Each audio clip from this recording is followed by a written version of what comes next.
Hi guys, it's Jet Skeptic Media here. This is such an exciting day. I swear we're going to see the Flat Earthers' first model. I heard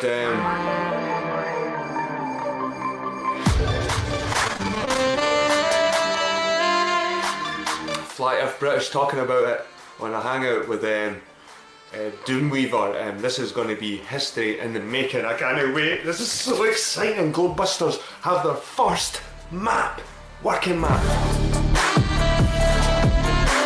This is going to blow all the skepticism away. Even me. I might even change my name to Jed Flat Earth Media.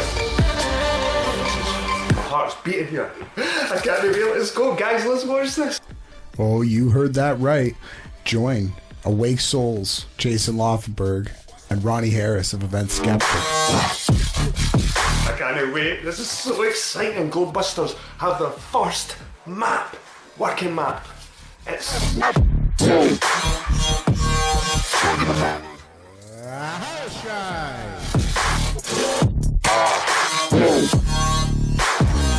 Okay.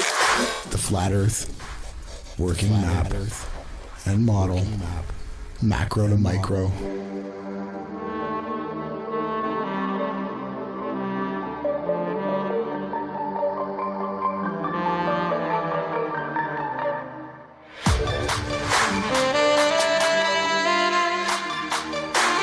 Stars to the sun.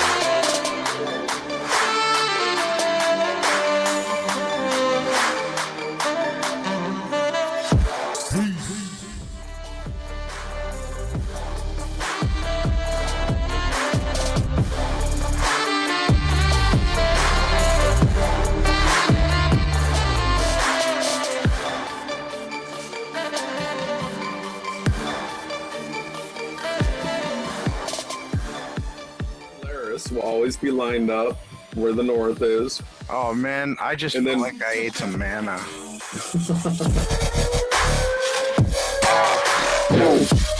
Different grid work than this. It was just a rectangular grid work, but I forgot to adjust the angle.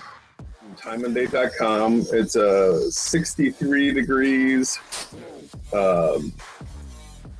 It's the sunrise angle.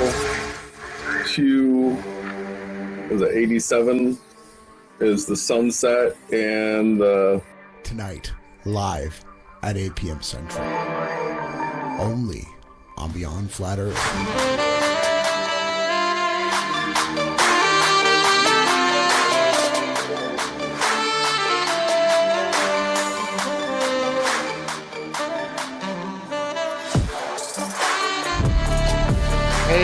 Hey, we are live.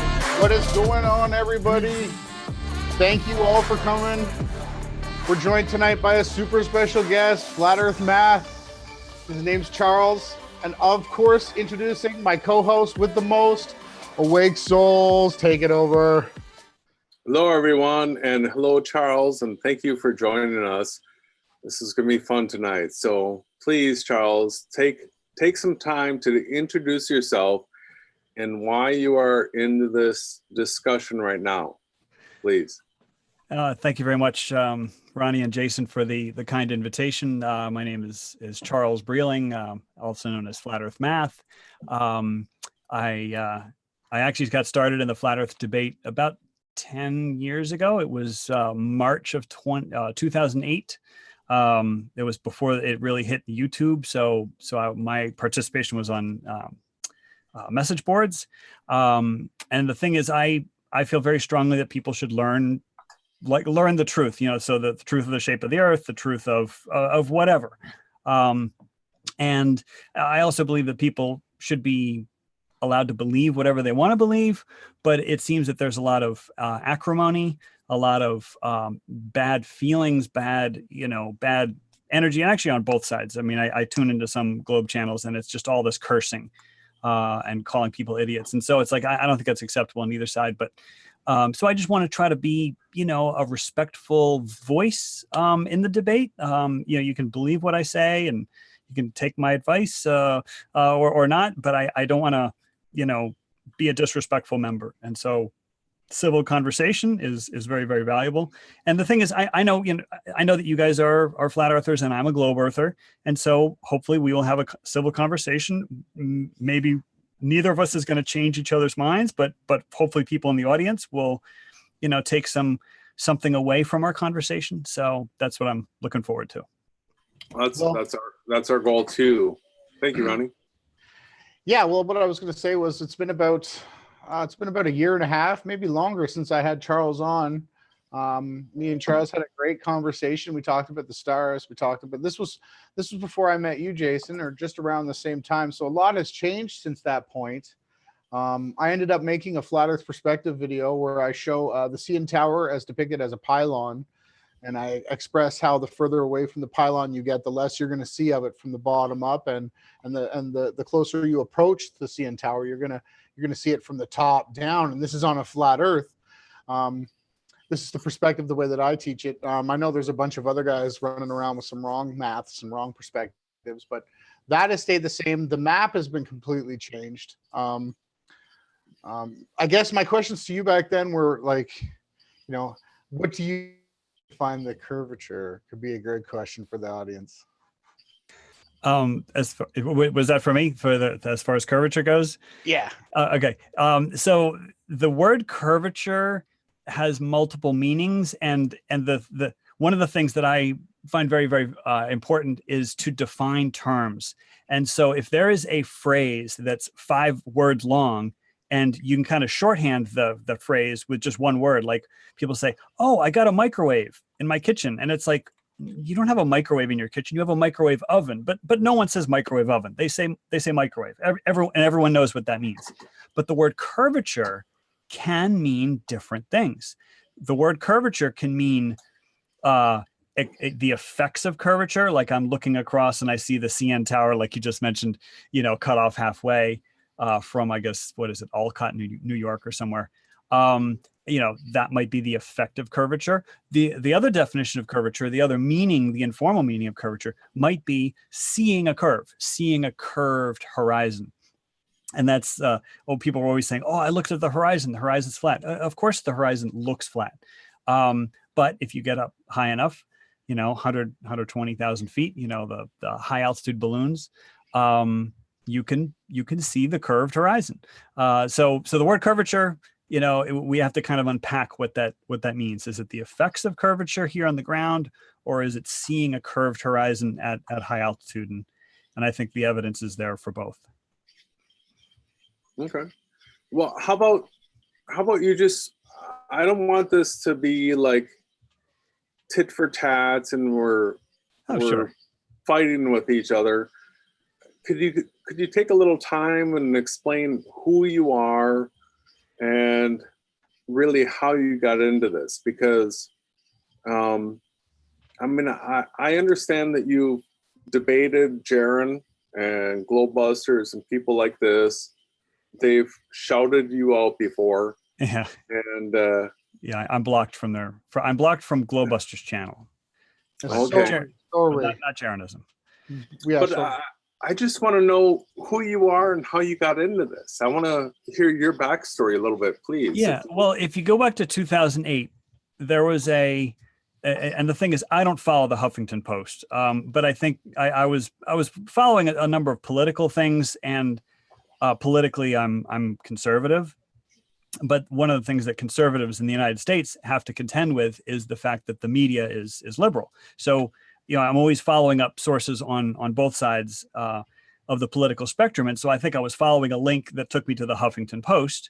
And I saw this icon. Or it wasn't an icon. It was a graphic. It was obviously done with graphics. It was not photographic. It was obviously a graphic, and it essentially looked like the flat Earth map, with the common AE, the AE model of the map. But the oceans were all blue and the land was green, and I mean it was idealized, and there were some grid marks indicating certain lines of longitude and latitude.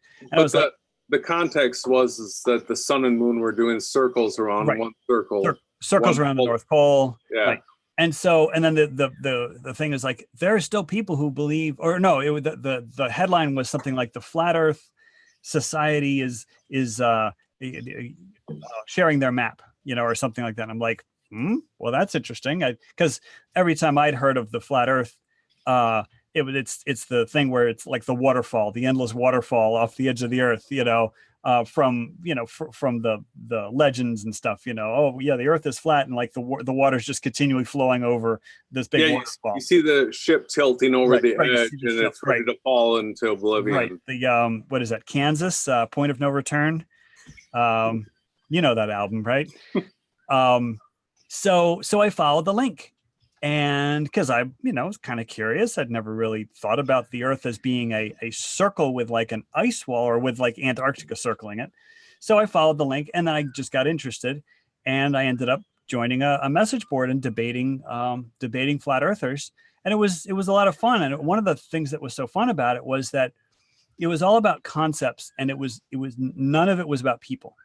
And I mean that very, very sincerely. It was all about the concepts of flat Earth versus globe Earth, or actually back then we called it round Earth. It was FE versus RE, flat Earth versus round Earth. And there were very interesting people on both sides, but it was never, ever personal. It was never, the word shill was never, ever uttered. And I thought, so the debate was fun, because like you could actually disagree with somebody on the science of it, or on the math of it, or on the conceptual aspects of it. There was a lot of back and forth about gravity, how gravity was unproven and all this stuff. But it was like a fun debate. And then I kind of got away from it for a while, because it was very time consuming. And, I had to kind of focus on my job. I'm teaching, and then I've got a wife, and I guess I was newly married at the time, so I had to focus on that. But you probably hear my baby screaming upstairs. I'm like literally right. He's right above me. But so I kind of let it go for a while, and then I was doing stuff on YouTube, and then I kind of saw that the flat Earth has sort of made a resurgence on YouTube. Because back when I was a participant in 2008, I wasn't even aware of anything on YouTube for flat Earth. So I think one of the first things I clicked on was 200 Proofs the Earth is Not a Spinning Ball by Eric Dubay. I guess that's like a 2-hour documentary. It's gone now from the searches. What'd you say? It's gone from the searches now. Oh, really? All you get is BuzzFeed and the Flat Earth Conference with Pat and Mark. So that was very compelling. I could see physics was dead wrong. Many mistakes, right, in the book. Also, the measurement systems that he used and the actual measurements were debunked, right? I've seen the Eric Dubay 200 Proofs debunked, but some things that he did bring up were valid. That's where we get into this gray issue. But so I just wanted to address, before you keep going, Sure. So in 2008, you were on forums debating over flat Earth and ball Earth, because I have heard that also from Validation Boy. He was involved. I don't know about any of the pages or people that he sourced, or even him as a credible person, but I have heard, the only person that I've heard that flat Earth wasn't around was Math Powerland. He denies flat Earth being around in 2008. I guess he did his comedy skit in 2009, or I don't know. He's an absolute nightmare lately. But so back then, it was just a common debate between intelligent people coming to thinking and coming to conclusions. But now, the problem with the word shill is there are people entrenched in both sides of the debate that are actively shilling. We can use the term, the way that we describe the term shill, is someone who is either being paid or not paid, but is actively working against someone with false propaganda, basically, with lies. So, but see, it would be nice to have no of the name calling. I'm with you there. But when we have people on our own team that are putting out erroneous, obviously debunkable proofs, experiments, the circling sun thing, just the very fact on the equinox, the sun rises due east and sets due west, absolutely destroys the AE circling sun map. And we know this, so we have to call them out. I'm going to let you continue. I just wanted to say, like, if I could only just trade places with you for one day, Charles, if you could actually see, on your side, at least, most people believe in the globe. They're not trying to undermine you, whereas the flat earthers are just completely acting stupid, and it's been a battle. I can't even begin to tell you, brother.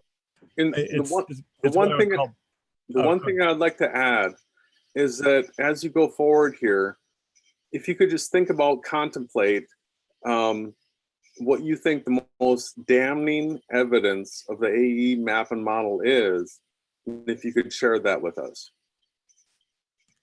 Well, okay, so let me take that second. Let me just finish up. The next thing I started watching, this is back when I restarted my interest in flat Earth. So Eric Dubay was first, and then the Mark Sargent's Flat Earth Clues was second. And what was interesting about the Flat Earth Clues is it was more from a psychological, philosophical conspiracy perspective, with almost no science, almost no physical evidence, I mean, that's his take. And just imagine, right? But I mean, it's interesting because, the thing about conspiracy is it makes a great story. And so I gotta, hats off to him, wonderful production values, he must have had a great mic, and then he had the wonderful slideshows. And so hats off to him for that. And then I started, jumping into YouTube, and then I had never really participated in hangouts before. So this whole thing about, being in a hangout and then having there be a live chat. So I started participating in the live chat, and people started, I forget when I set up my channel. It's interesting because I guess I set up my channel based on a conversation, not a conversation, but based on something Mark Sargent said. And very, very quickly, he said that he was talking to some scientist, some astrophysicist guy, and Mark, and I'm paraphrasing, Mark asked the scientist, if you were to prove to me that the Earth was a globe, how would you do it? And the guy thought for a moment, and he'd say, and finally he said, well, I'd have to send you up on a rocket, to like the ISS or something. Like that was his answer. Now, I mean, in all fairness, it was a spur of the moment question, and who knows how to answer those questions on spur of the moment. But that really got me thinking. And it's like, it got me thinking, like, how could I convince people of the shape of the Earth without sending them up on a rocket, And then, so that's when I started brainstorming the flat Earth. I call them flat Earth experiments, but you could say technically they're not experiments. And then I created my channel, dedicated to the math and science of the flat Earth debate. And I've got a bunch of experiments or explorations, if you want to call them. So anyway, that's sort of, then that brings me to the present. Now, about the AE map. One of the things about the AE map is the angles just simply don't work. At first blush, the AE map, the northern hemisphere on the AE map looks kind of like the northern hemisphere on the globe. So the dimensions are a little bit off. But then things go really south. They go south as you go south. And like, Australia is like 3 times as long as it is wide. And, the thing is, I'm from the United States. And so I drive all over the United States. But like, one would think that somebody is in Australia might have actually driven north to south and then may have actually driven east to west. I mean, you think there are people in Australia that have cars and have actually driven, and they might actually know the shape of Australia just by driving it. That's what Jason says. We commonly get shills. I'm going to try not to use that word. We commonly get people that are skeptics of what we're saying. And Jason says, listen, guys, you don't think if someone drove down the coast of the Florida Keys and it went west where it says on the map it goes east, people aren't going to say, hey, the map's wrong. We can see with our eyes the map doesn't match Google Earth. Like, that's what people deny, clear and day evidence, just like the rising settings of the sun. In the winter months, especially on December 21st, Wolfie did a great job documenting just how far south the sun was setting and rising. This is a completely opposite arc and turn. And Jaron from Jaronism, I debated him 2 years ago about it, Charles, and he acted like like he had no idea what I was saying. And I'm like, Jaron, you just need a compass, man. It totally shatters. The sun's not circling like this. It's going the other way. It's going down. It's going off the map, right? Continue. Yeah. But the one thing that I'm going to say about the AE map, and that is, it is absolutely correct if you measure north-south distances. So the AE map, you can actually make an AE map from the globe. There's actually an AE map generator online. I'm sure there's a bunch of them, but there was one where the AE map, the AE projection, I'm going to say, the AE projection is actually used by airports. It's used by ham radio operators. It's used by, search and rescue squads. And what it is basically you plot anywhere on the Earth where you are, and you place yourself at the center. And what the AE map will do is it'll generate a it's equidistant. So all the distances from you in all the azimuths will be accurate. So what what we call the Gleason's AE map, the famous one, I have a wall poster of it. The Gleason's AE map puts the center as the North Pole, and that it includes all the way out to Antarctica. But the thing is, what I would argue is that every single distance on that map, if you measure due north to due south, just pick anywhere on the map and just measure due north, due south, all those distances will be correct. Pick any series of points, as long as they're in a north-south line, meaning, the line points towards the North Pole. So they only work laterally. Well, you can only measure along lines of longitude. Because as you traverse south, the measurements get blown out to infinity, right? Well, the measurements east-west get blown out, or east-west, or actually on any other azimuth, east-west, and diagonally. But if you measure all angles, right? Not all angles except north-south.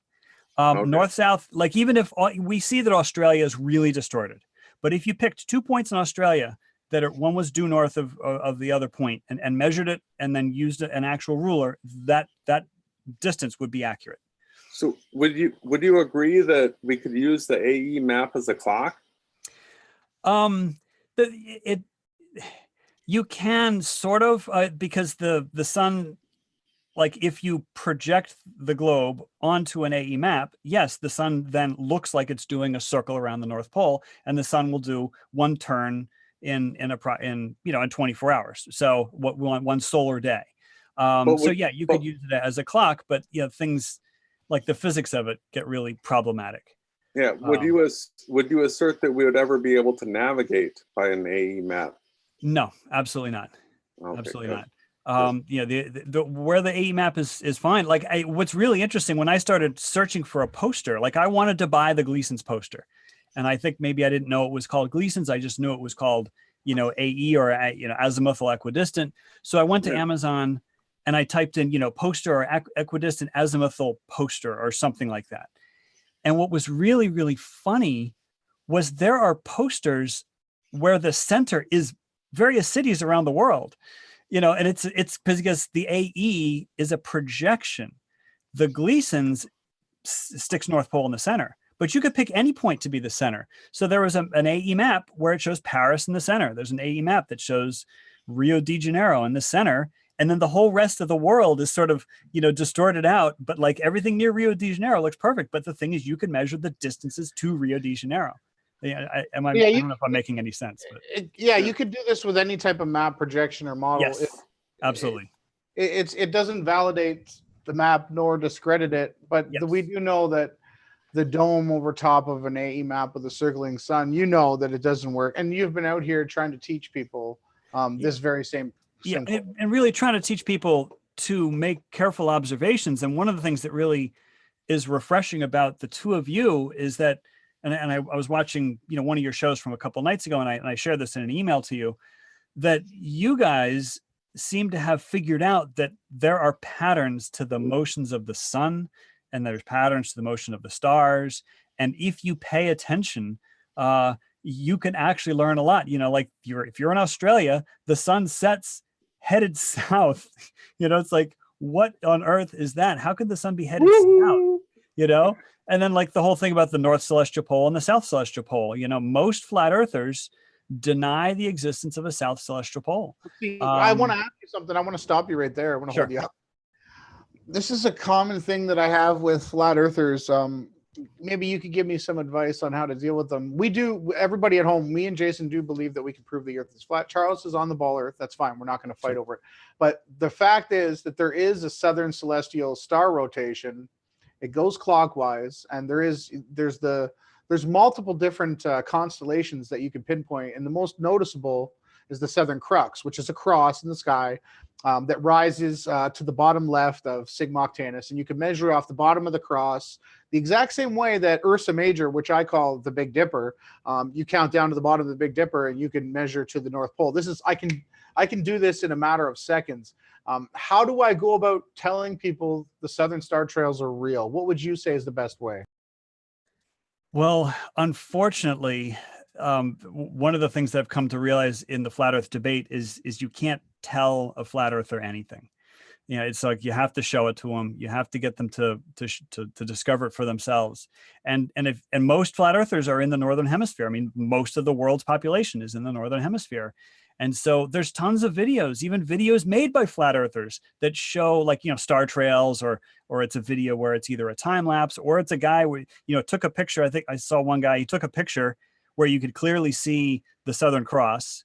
And then he said, well, it's 9 p.m. And then he came back at midnight, and then he took another picture, and you could see that the Southern Cross had moved, and you can actually see that the angle had changed, and it was at a different, slightly different place in the sky. And so it's like he was clearly showing that the stars are going in a clockwise fashion, and around the South Celestial Pole, which, the interesting thing about the South Celestial Pole to me is that there's very few naked eye stars. In fact, there's almost no naked eye stars. If you have a telescope, if you have very long exposure, you could see the stars. Like even Sigma Octantis I don't think that's a naked eye constellation. I'm sorry, Sigma Octantis is the star that is closest to the South Celestial Pole. The constellation is called Octans. But it's very, very dim stars. Unlike we in the Northern Hemisphere, we have the Big Dipper, which is, magnificent. And then it points to Polaris, and Polaris is pretty bright. Not exactly at the North Celestial Pole. But to answer your question, how do you convince somebody? You can't.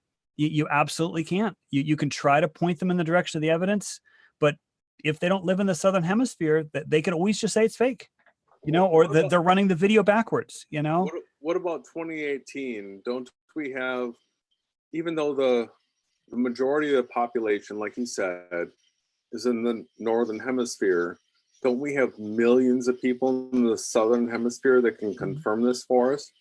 Yeah, but what if they're all fake? What if they're all lying? They're all part of the conspiracy to hide the truth from us. It's very discouraging to try to talk to somebody who, and the thing is, and I don't want to insult anybody, I don't want to step on anybody's toes, but if somebody has a genuine belief, they're going to reject evidence that goes in opposition to that belief. That brings in another topic about the 24-hour sun above the horizon.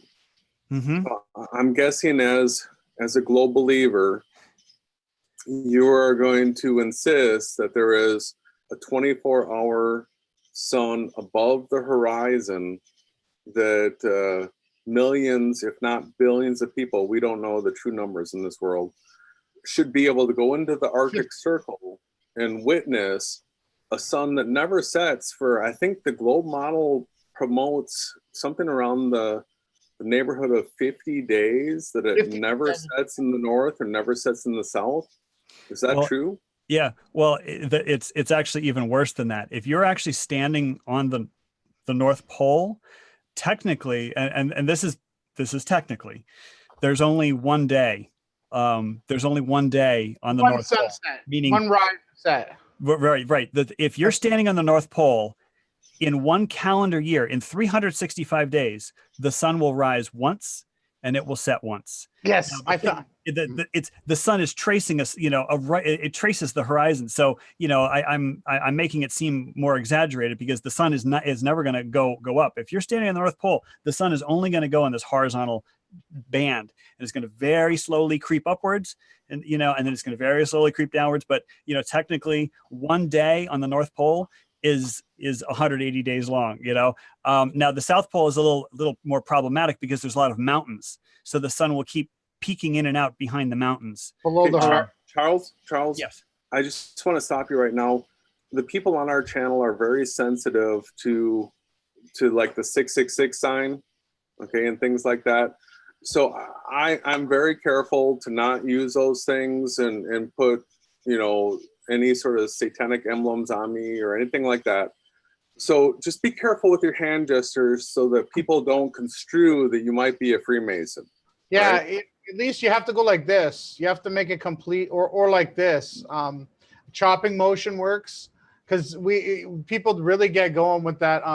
They get triggered. They get totally triggered. Yeah, if you do any Masonic poses, if you cover one of your eyes, if you do the 666 signs, you're a satanic shell. We want to warn you about that. Look at his face; he's laughing. But just to bring it back to the point. So when I did my research on the heavenly luminaries, and what you'll call the celestial sphere.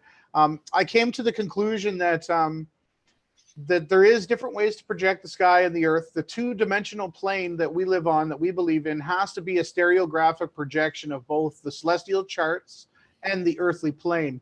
And we do have a coordinate. I will get the celestial coordinate map out. I use it in a few of my videos. But about the 24-hour sun. So we would say that the challenge is there's only like one real 24-hour from the north sun, 24-hour up all day sun that Simon Wilkes, I think, was the creator, and it's under animation, by the way. It's a Blender creation. Why is there no footage? I know, like you had said before, the bias sets in my mind until I see it, or is everyone in the north lying? But for me, the fact is I can find tons of evidence of the southern circumpolar star trails, but I can't find any real up all day. Now, I've contacted people in the Arctic Circle, scientists that shoot up balloons. They ignored me, would not respond to me. I've made other calls, and nobody from any of the northern cities have ever photographed this. Now, I also have an uncle that just got back from Grand Prairie, northern Alberta, Canada. It's way up there. It's pretty north. And he does say that the sun sets at 11. Some mornings it comes back at 4, and the twilight stays out all night. So my question is, the twilight is what I believe is what lights the sky. The sun rises and sets once each day, like it says in the Bible. It doesn't say that specifically, but it says the sun rises and the sun sets. And the twilight stays out. This is what I'm willing to debate. So my question for Charles is there any way we can verify this without using any CGI? Yes. The thing about YouTube, I'm sorry, I just adjusted my glasses and my hand might have been in a 6. No, that you were good there. You were good there. You're good. I'm just warning you that our audience is sensitive, and when they see things like that, they may get triggered. Yeah. Well, the problem is that I tend to talk with my hands, and I talk with my hands even when I'm on the phone, and so you're not Italian, are you? Are you Italian? No, I'm not Italian, but I'm a very visual person. And so if I can draw it in the air with my hands, or even if it's just me just gesturing with my hands. So anyway, I'll try to be. It's more for the Christians, because I believe there's a campaign to indoctrinate people on YouTube with the signs and the symbols. Okay. They don't really have any power, but once you start learning about all these signs and symbols, people's brains go crazy. And we're just trying to, as Christians, that's the only reason why Jason brought. Yeah, and I appreciate that, and it's always good to be sensitive to people's, what triggers them, or what is sensitive to them. It's good to be mindful of what other people find sensitive. But getting back to YouTube, it seems to me in the flat earth debate community that if there isn't a video on it, it doesn't exist. And I know that's not what you were saying, but when people say, like, for example, spacesuits haven't ever been tested in a vacuum chamber, or at least the one time they did test it, the guy almost died because there was a problem. And it's like, okay, so maybe that's on YouTube. So it's like, have you seen that footage where the guy falls over backwards? Yes. That's pretty horrendous, man. But the thing is, people don't understand how human testing of spacesuits actually works. Like, what are the logistics? And you certainly don't use that thing with the big bank vault door, which is where they did that test with the feathers and the bowling ball, or it's got this huge door the size of, like a 3-story building, and it looks like a bank vault door. You don't test humans in that. And the reason why you don't test humans in that is because you can't safely depressurize and open the door in any kind of reasonable time. But anyway, so the point I was trying to make about YouTube is that if the YouTube video doesn't exist, people think that the concept doesn't exist. And the thing is, if the YouTube video does exist, then it could be called fake or CGI. So, the 24-hour sun, there's tons of 24-hour sun videos that I've found. There isn't really a whole lot up at the North Pole, because the North Pole is shifting ice, and sometimes there's ice-free seasons in the North Pole. So there's there's no buildings at the North Pole. It's the Arctic. The globe model requires it in both the north and the south equally. Yes. So could you point us to some footage that you feel is legit of a 24-hour sun that never sets for 50 days? North or south? Either Yeah, way. well, the ones that I've focused on, like when I was doing a search, and I'm not going to do a search right now, and I don't have this footage at hand, so I could easily email it to you, and you could, show it in a future episode. Yeah. But there were a bunch of footages taken of some of the various stations in Antarctica, and there was one where what somebody had done is they actually looped the footage, and so it's not 24 hours. It looks like it's about 30 hours, but 4 of those, or I'm sorry, 6 of those hours was actually looped from the beginning. And so therefore people say, oh, look, you could see where it merges back into the original footage. And somebody was being artistic. I don't know where the original footage was, but somebody was being artistic. Is this in the South? In the South? Because that was South, not the South Pole, but it was Antarctica. Because Jason, sorry to interrupt you. You can go 1 second. Jaron did a great job actually exposing the fact that the sun does rise and set. He did a video that showed shadows jumping, and the time actually matches 24 hours. The time doesn't jump; it stays the same. So what we were professing was that was evidence that the sun was setting and rising each day throughout the year. Go ahead, Jason. Well, I just, in this day and age, where there's people all over Earth, be it whatever shape it is, you would think it would be something of admiration that people would document a sun that never sets for 50 days, where you could see it just circling and circling and circling, and it never sets. And yet there is no evidence of that for the North or the South. And Ronnie and I, it would take 24 I assert that this is evidence that both the globe and the AE map and model don't work. Just 24 pictures. That's all we need, Charles, with a compass and a camera and showing the sun's azimuth. 24, 1 each hour. Boom, click, click, click, click, click. And 24 pictures would be more than enough evidence to prove me wrong, prove Jason wrong. And no one's even tried to fake it. That's what gets me. There's absolutely no footage, right? We've searched high and wide, YouTube, all the different search engines. I've gone on DuckDuckGo. I've looked on, Vimeo. I've looked everywhere, Charles. I've looked at libraries, and I cannot find any footage of a sun that does not rise and set once a day. And online, you'll find watch the midnight 24-hour sun never set. And then it says, as it sets, and you watch the video and it sets. It's like, I can't, that's my only issue with it.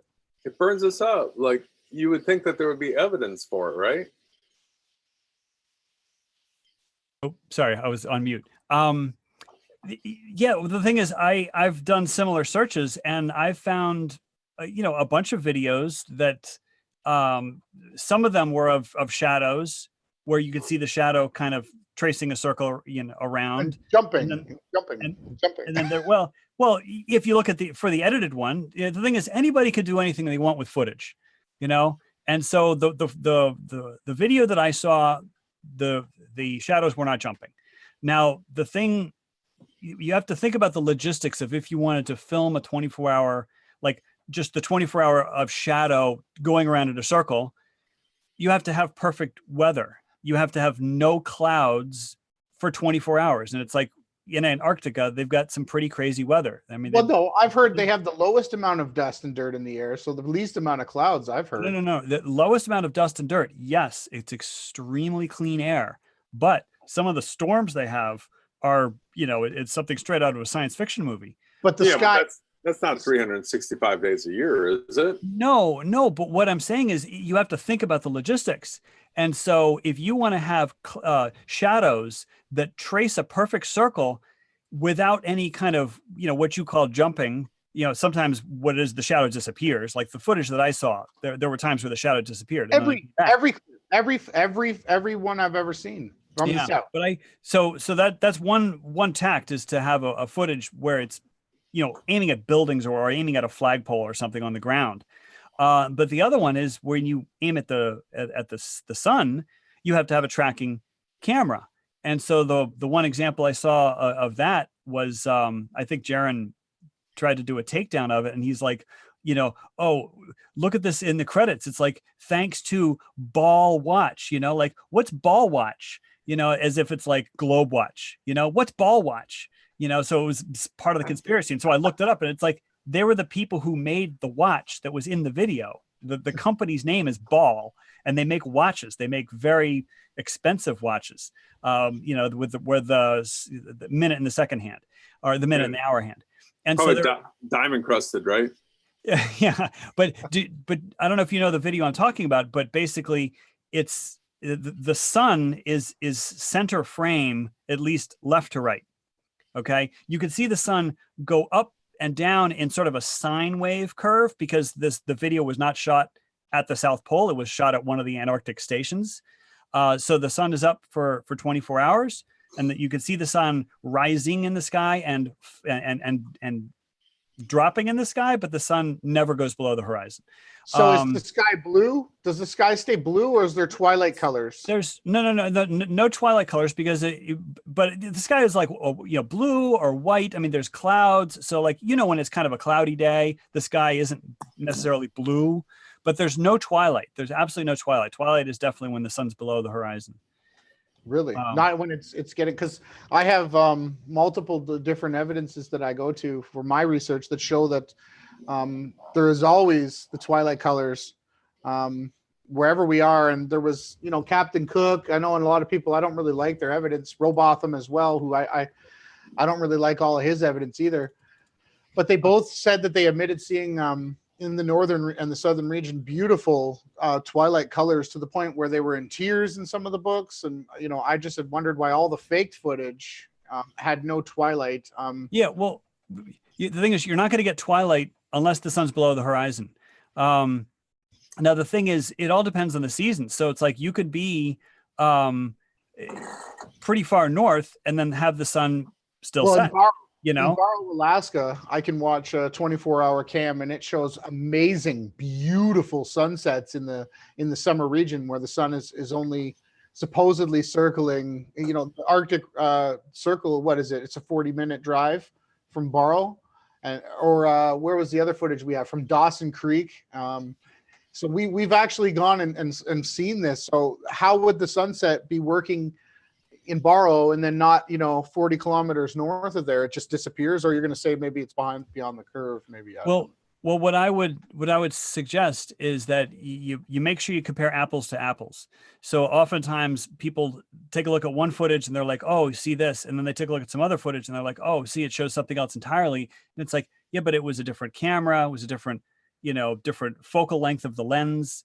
It was a different season. And so it's like, it's really, really you have to be really careful. So if you have footage shot from Barrow, and then you go 40 miles north and it's like the Arctic Circle. Well, the only time the Arctic Circle really is important is on the solstice, either the December solstice or the what's the other one, the June solstice.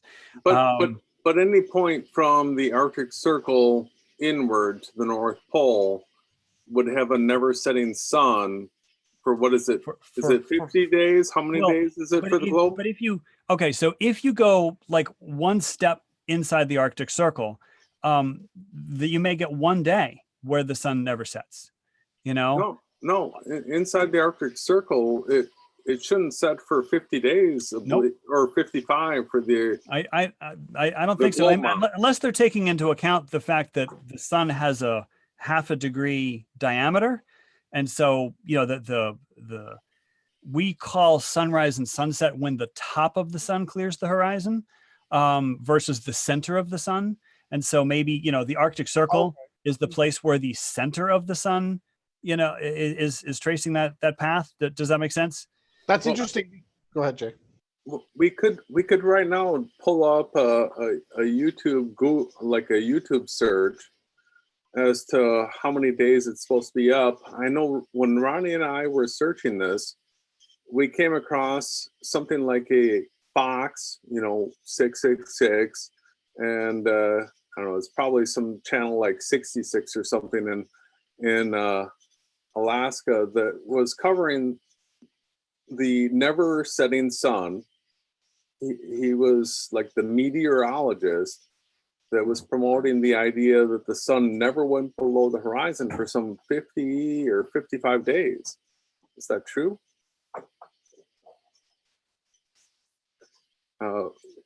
He's muted. Ronnie? He's muted. I'm sorry. I had muted myself. I try to mute myself, so that just to kind of keep. We're good. We're good. You don't have to mute right now. Yeah. So I apologize. Part of my what I said was I was on mute. I am not an expert at like how many days per location.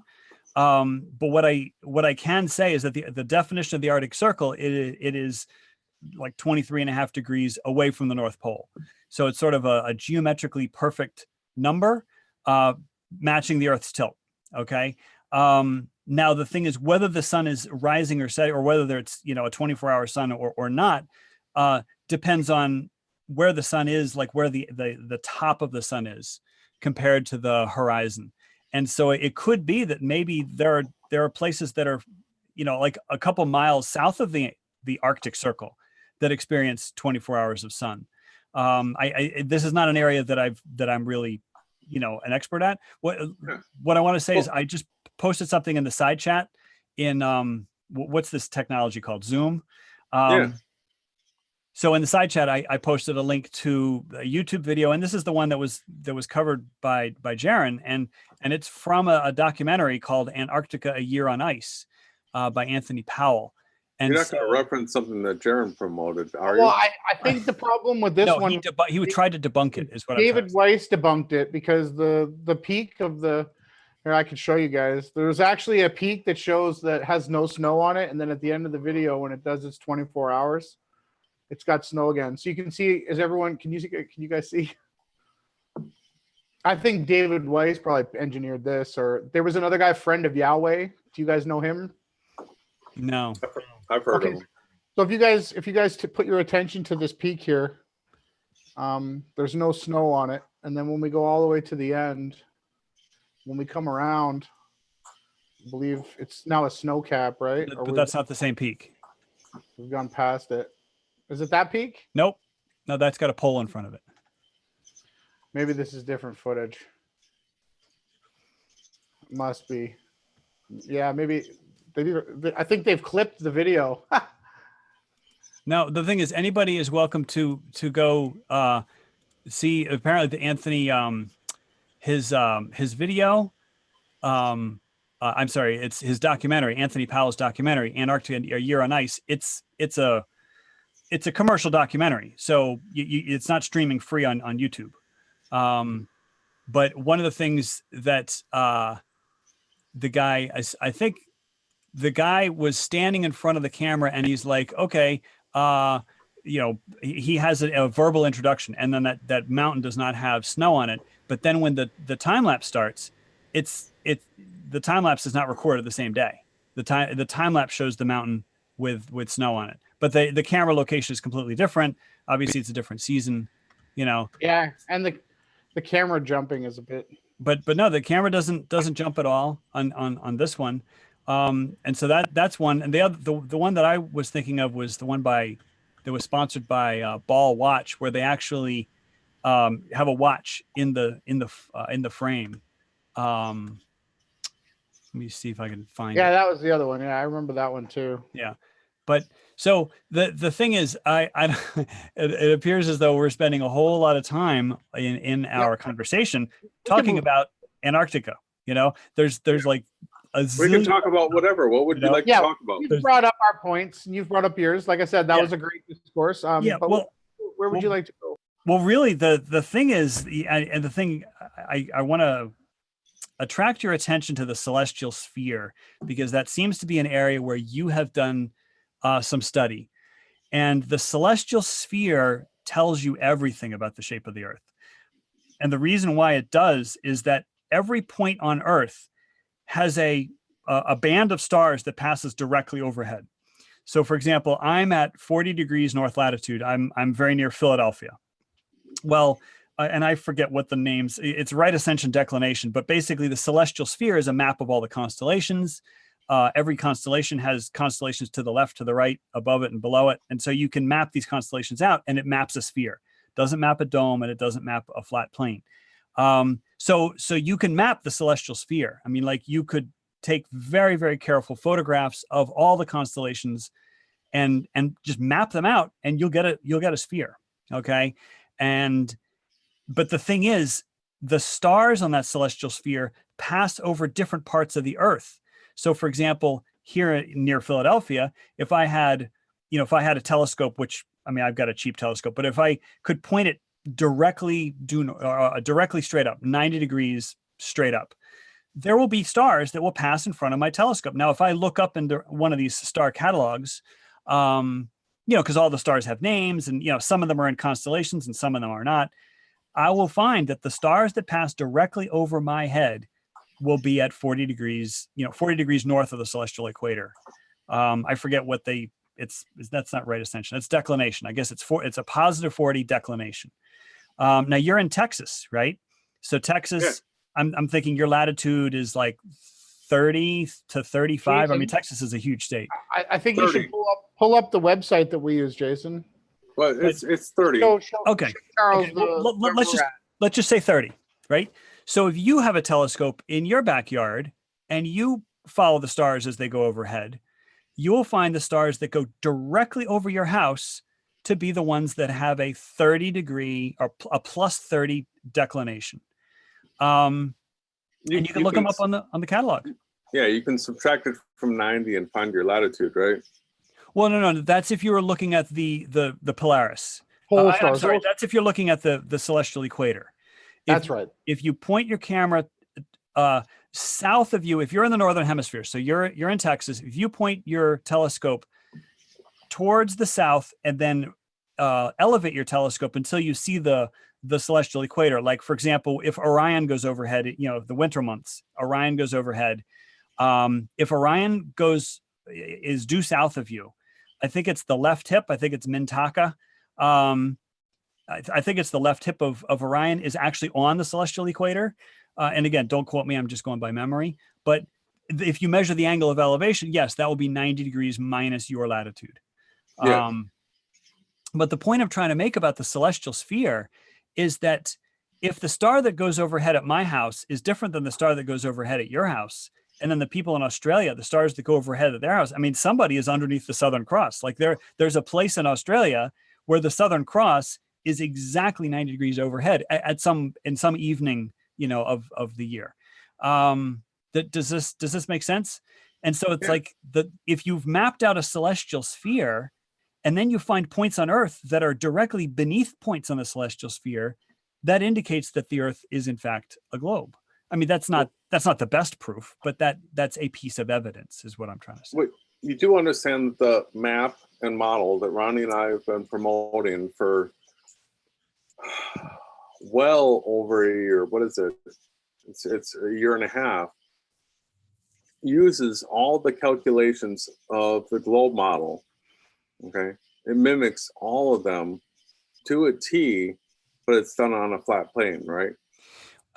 I would disagree about that. It matches everything that's on the globe. It's mapping from the globe. Like, for example, I sent you to that website that was it was a map generating website. And it had a whole pull down menu of like 50 different maps. And one of them was Mercator. And so you can produce that map from the globe, and you can produce, 1,000 other maps from the globe. But the problem with a flat Earth map is that the angles just don't work. Like the angle of say Polaris, if you look at Polaris from your house in Texas, it will be 30 degrees above the northern horizon. If I look at it from my place, it's 40 degrees above the northern horizon. And that doesn't line up with your map. The angles don't, if you have a flat map, the location of Polaris in the sky is the same for everybody on that map. Do you know what a stereographic map is? I'm not familiar with stereographic, but no, I'm not. Okay. So it's a map that when you project it to a 3D sphere, you can take a 2D map And because it's stereographic, when you project it to a 3D sphere, it would do the same thing as projecting it to a globe, right? So Ronnie's pulling up the video right now. What we do promote is a stereographic map, which is a two-dimensional flat map that you would be able to navigate by. So you would be able to actually dead reckon across this map just by drawing a straight line from point to point. And you could draw that line in the map, and when you project it to a 3D sphere, what you would end up with is something that looks like a great circle route. Do you know what those are? Yes, I'm very familiar with great circle. Or a room line. A room line is another. Yeah, rum lines. The problem that I have is that it's like the putting the cart before the horse. So if you have a map that can be mapped onto a sphere, meaning like wrapped onto a sphere, like, you know, like let's say your map was made of a sheet of rubber, and you could stretch it so that it covers the. This here map was actually created with the least amount of distortions. Yes. And that's so what you're talking about there. So when I go to this, where the way that we got this map, I can just show you. I don't know if you've seen this. I'll go to the links here. I just want to show you, because I know where you're going with this, because there is supposed to be distortions, but there's not. I don't know why this is not letting me do this. Well, the thing is, you say least amount of distortion. That doesn't mean zero. And so one thing that gets hugely distorted in your map is the Pacific. Like the entirety of the Pacific Ocean is completely distorted. And so if you were to pay attention to, say, where's Hawaii, where are the Philippines, where's Japan, where's Micronesia, if you were to pay attention to where all those islands are, where's Easter Island, okay? If you pay attention to where all those islands are and then map them, or you know, then locate them on your map, you'll find that they're hugely distorted. I'm gonna have to disagree with you here. I'm gonna just read this to you quickly. So this is the map here, but it's displayed in a incorrect orientation because that's what artists or cartographers wanted to do. So this stunningly detailed satellite image. So they're proclaiming that they flew over satellites over the Earth. So the satellite image of the world, detailed land cover data depicted in an oblique Mercator projection. So what I'm saying is they probably through YouTube high altitude planes is how they probably measured this. The parameters of this map projection have been carefully chosen so that the inevitable distortions that occur is regulated to the oceans in the least populated and the least recognizable land masses. The result of this is a uniquely interesting flat map of the world that exhibits nearly no distortion in the most familiar places, even at the poles. This version of the map has been done in a stylish portrait, perfectly suited to hang on your walls, an elegant piece of art. So not only that, we've taken this map and what we've done is we've kind of orientated it in a correct position. But out of all the maps that have ever been created, Charles, this is the closest you're ever going to find to a globe. And when we project this to a sphere, every single measurement that you talk about aligns. And not only that, but we also have a stereographic projection of the sky that goes over top of this map. And then it then charts and gives us all of the angles and rises and set times. And all of this has been, so we're just showing you this. I know you can debunk it or whatever, but we would hope that you could help us besides. So you're saying, let me guess, the first thing you're going to say is probably these land masses around Russia and Alaska are probably skewed, right? No, that's not what I was going to say. Most of the land masses, most of the continents, in fact, I would say all the continents on that map are distorted very little.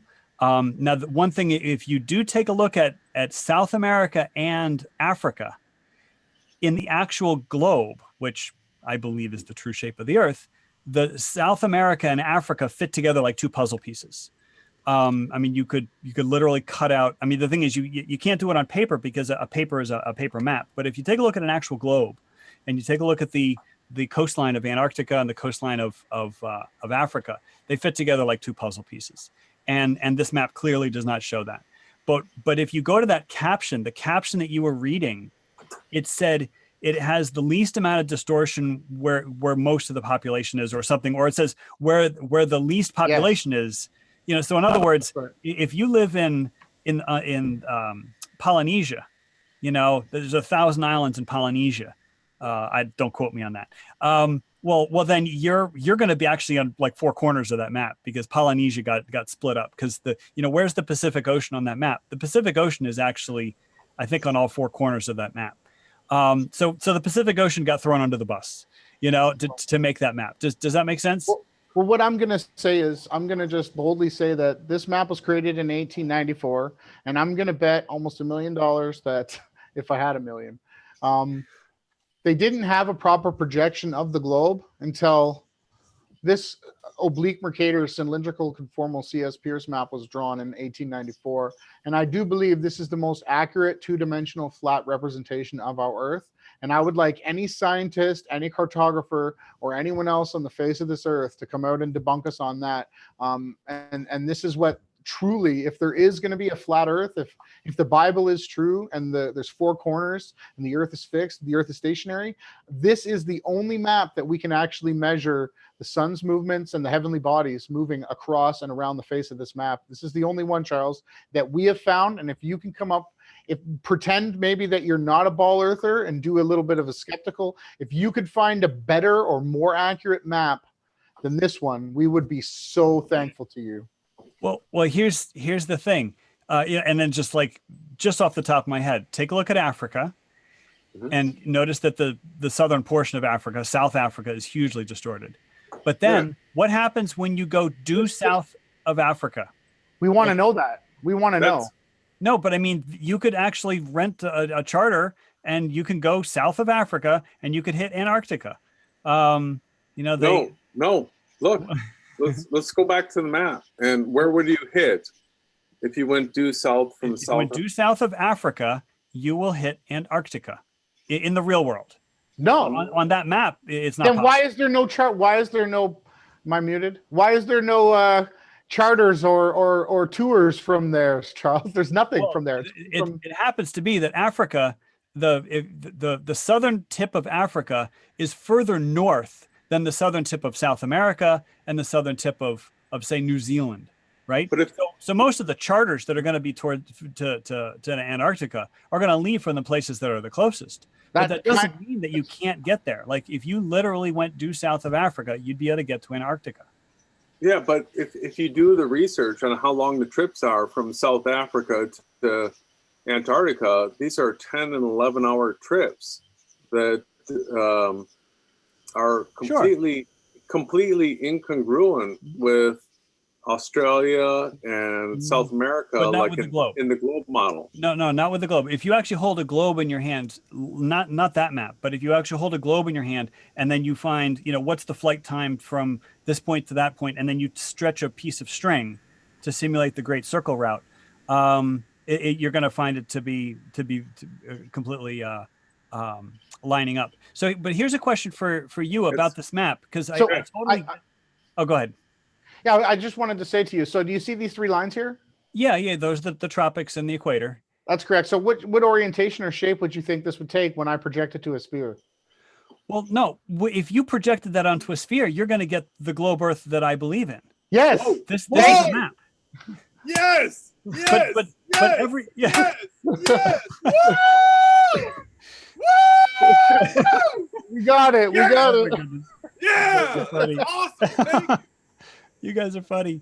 No, seriously, every single map on that list, and there's a whole bunch of them. Gall Peters, conic projections. Every single map on that list. Every single one of them maps to a sphere. But list and try to project it to a sphere. Yeah, Charles, we've gone through all the maps, including the AE map. And we found that each one of them did not actually wrap the entire surface of the sphere. Many of them left huge gaping holes. The AE map, obviously, there's like 3/4 of the ball missing. No, the AE map will only distort the South Pole. That's the only thing that's essentially missing on the AE map is the South Pole. And when you project the regular Mercator, you have no North or no South Pole. You have to trim the map. Right. The North Pole and the South Pole are both distorted on the typical, classroom Mercator projection. But this wall map, Mercator. this map right here, if you get the mesh networking right on Blender, the North Pole is completely on the North Pole, and Antarctica Sure. wraps together like your duck figure. In a absolutely, it takes minimal amount of work. Oh yeah, no, you have no argument with me there. and the map that you said was drawn in 18 something or other, that was an actual representation of the globe projected onto a flat Mercator, projection. Well, In other words, the globe was first, and the map projection comes second. We assert that it's the other way around. Yes, well, obviously we're going to I get that. disagree, but I get that. But here's a question for you: is Antarctica 2 continents or 1? it's split into 2 though, but it's 1. And so like, okay. Well, and then that's the other question I have about your map is what happens when you fly off the edge? Do you, the cartoon version is, do you teleport, like Pac-Man, but like, what is your thoughts on that? Asteroids, not Pac-Man. So Pac-Man Asteroids. Asteroids. Right. I can't hear you, Jason. Pac-Man has just the one Jason tunnel that goes through the one port and shows up on the other side. He's really quiet. Jason, you're really quiet for some reason. Your mic is quiet. I don't know what happened, but I can carry on while he gets that. I don't know what happened to your voice, Jay. The asteroids is the thing is we don't know of any circumnavigation north to south to south to north. Go ahead, Jay. Maybe if I stop screen sharing. Try again, Jay. Is it any better? No, it's really quiet. Okay. But yeah, so what the other thing is, I guess I can go back to the screen share. So the north to south hasn't been done, but basically, and traveling anywhere from east to west. So what is the globe? The globe Earth is how many miles? It's 24,000. What is it? Oh, you're muted again. I'm sorry, 24,900 approximately. Approximately. So basically, starting from any position, well, depending on it actually follows the exact same measurements that the globe would follow. But the thing is, this line here is just a representation of where we want to project where the map would end and start. But really, it's a flowing system. So, if your edge is here, if you travel this way, it doesn't make any difference.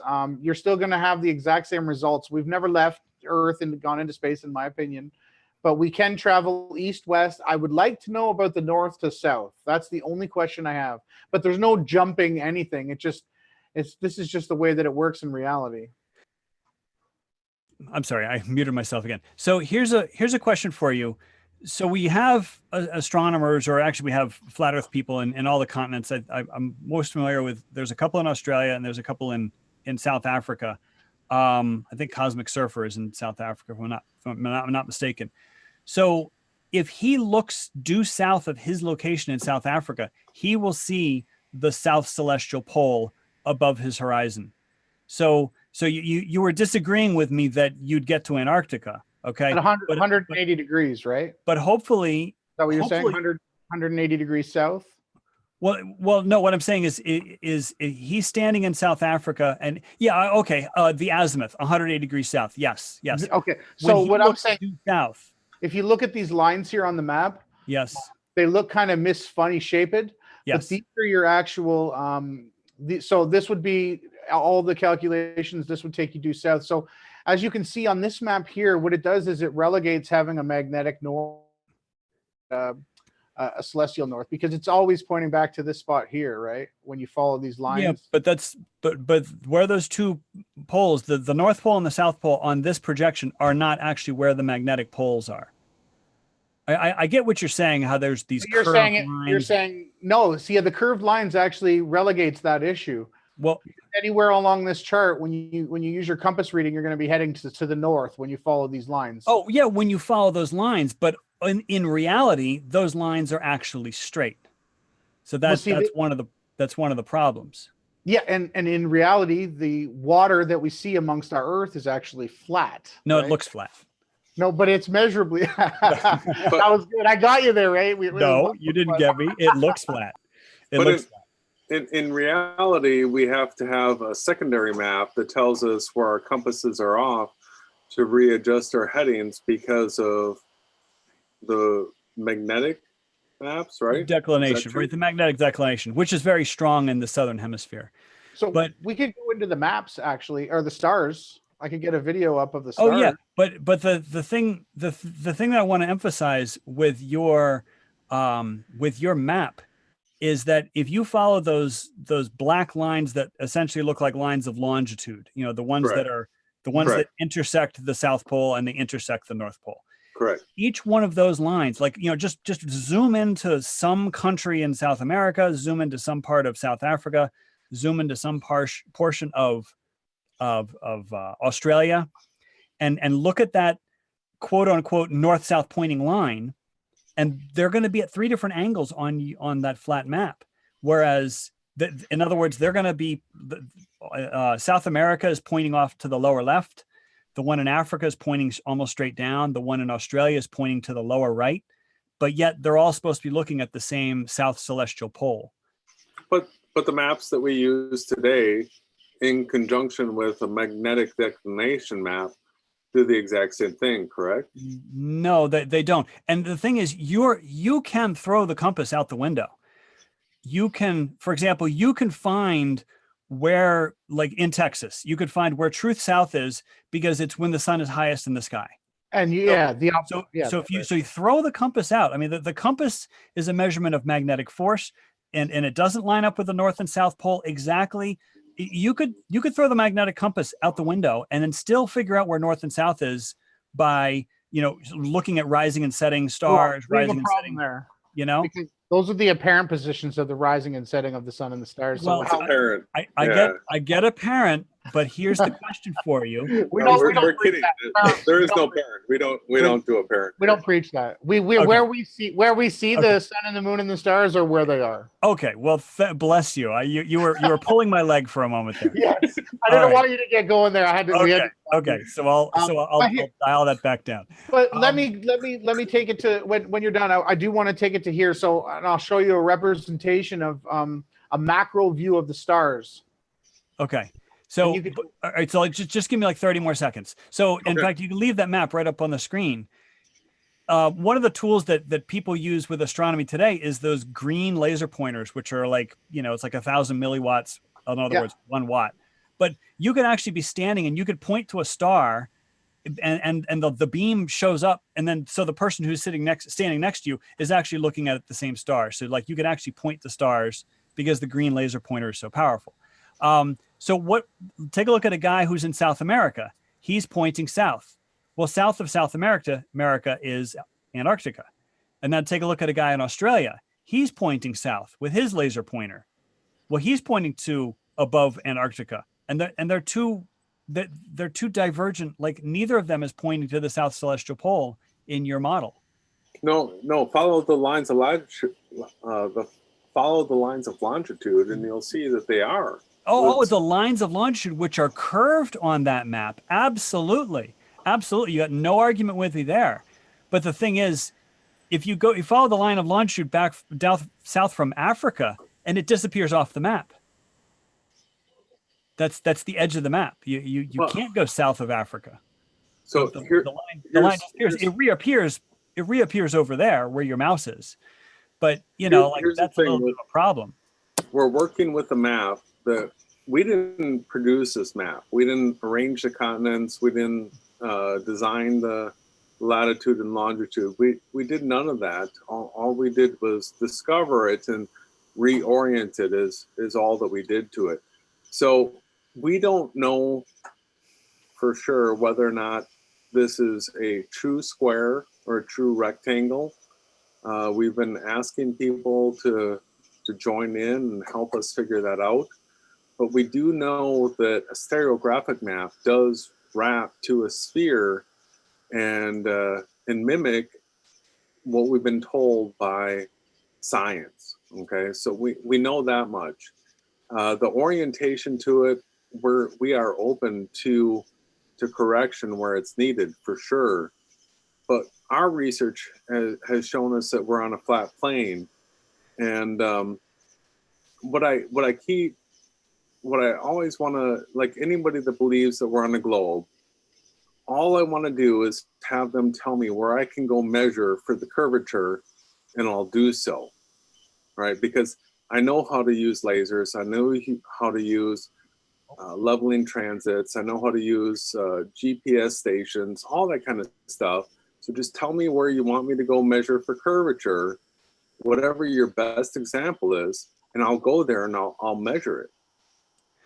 Okay, that's my wheelhouse. For starters, the planet is really huge, and so curvature. What's the radius? Oh gosh, 3,900 miles. I wish you hadn't asked me that. I don't know the numbers off the top of my head. That's not huge, Charles. Yeah, Sorry. yeah. You just said it was really huge, and I asked you the radius, and you said it was under 4,000 miles. So, how big is it?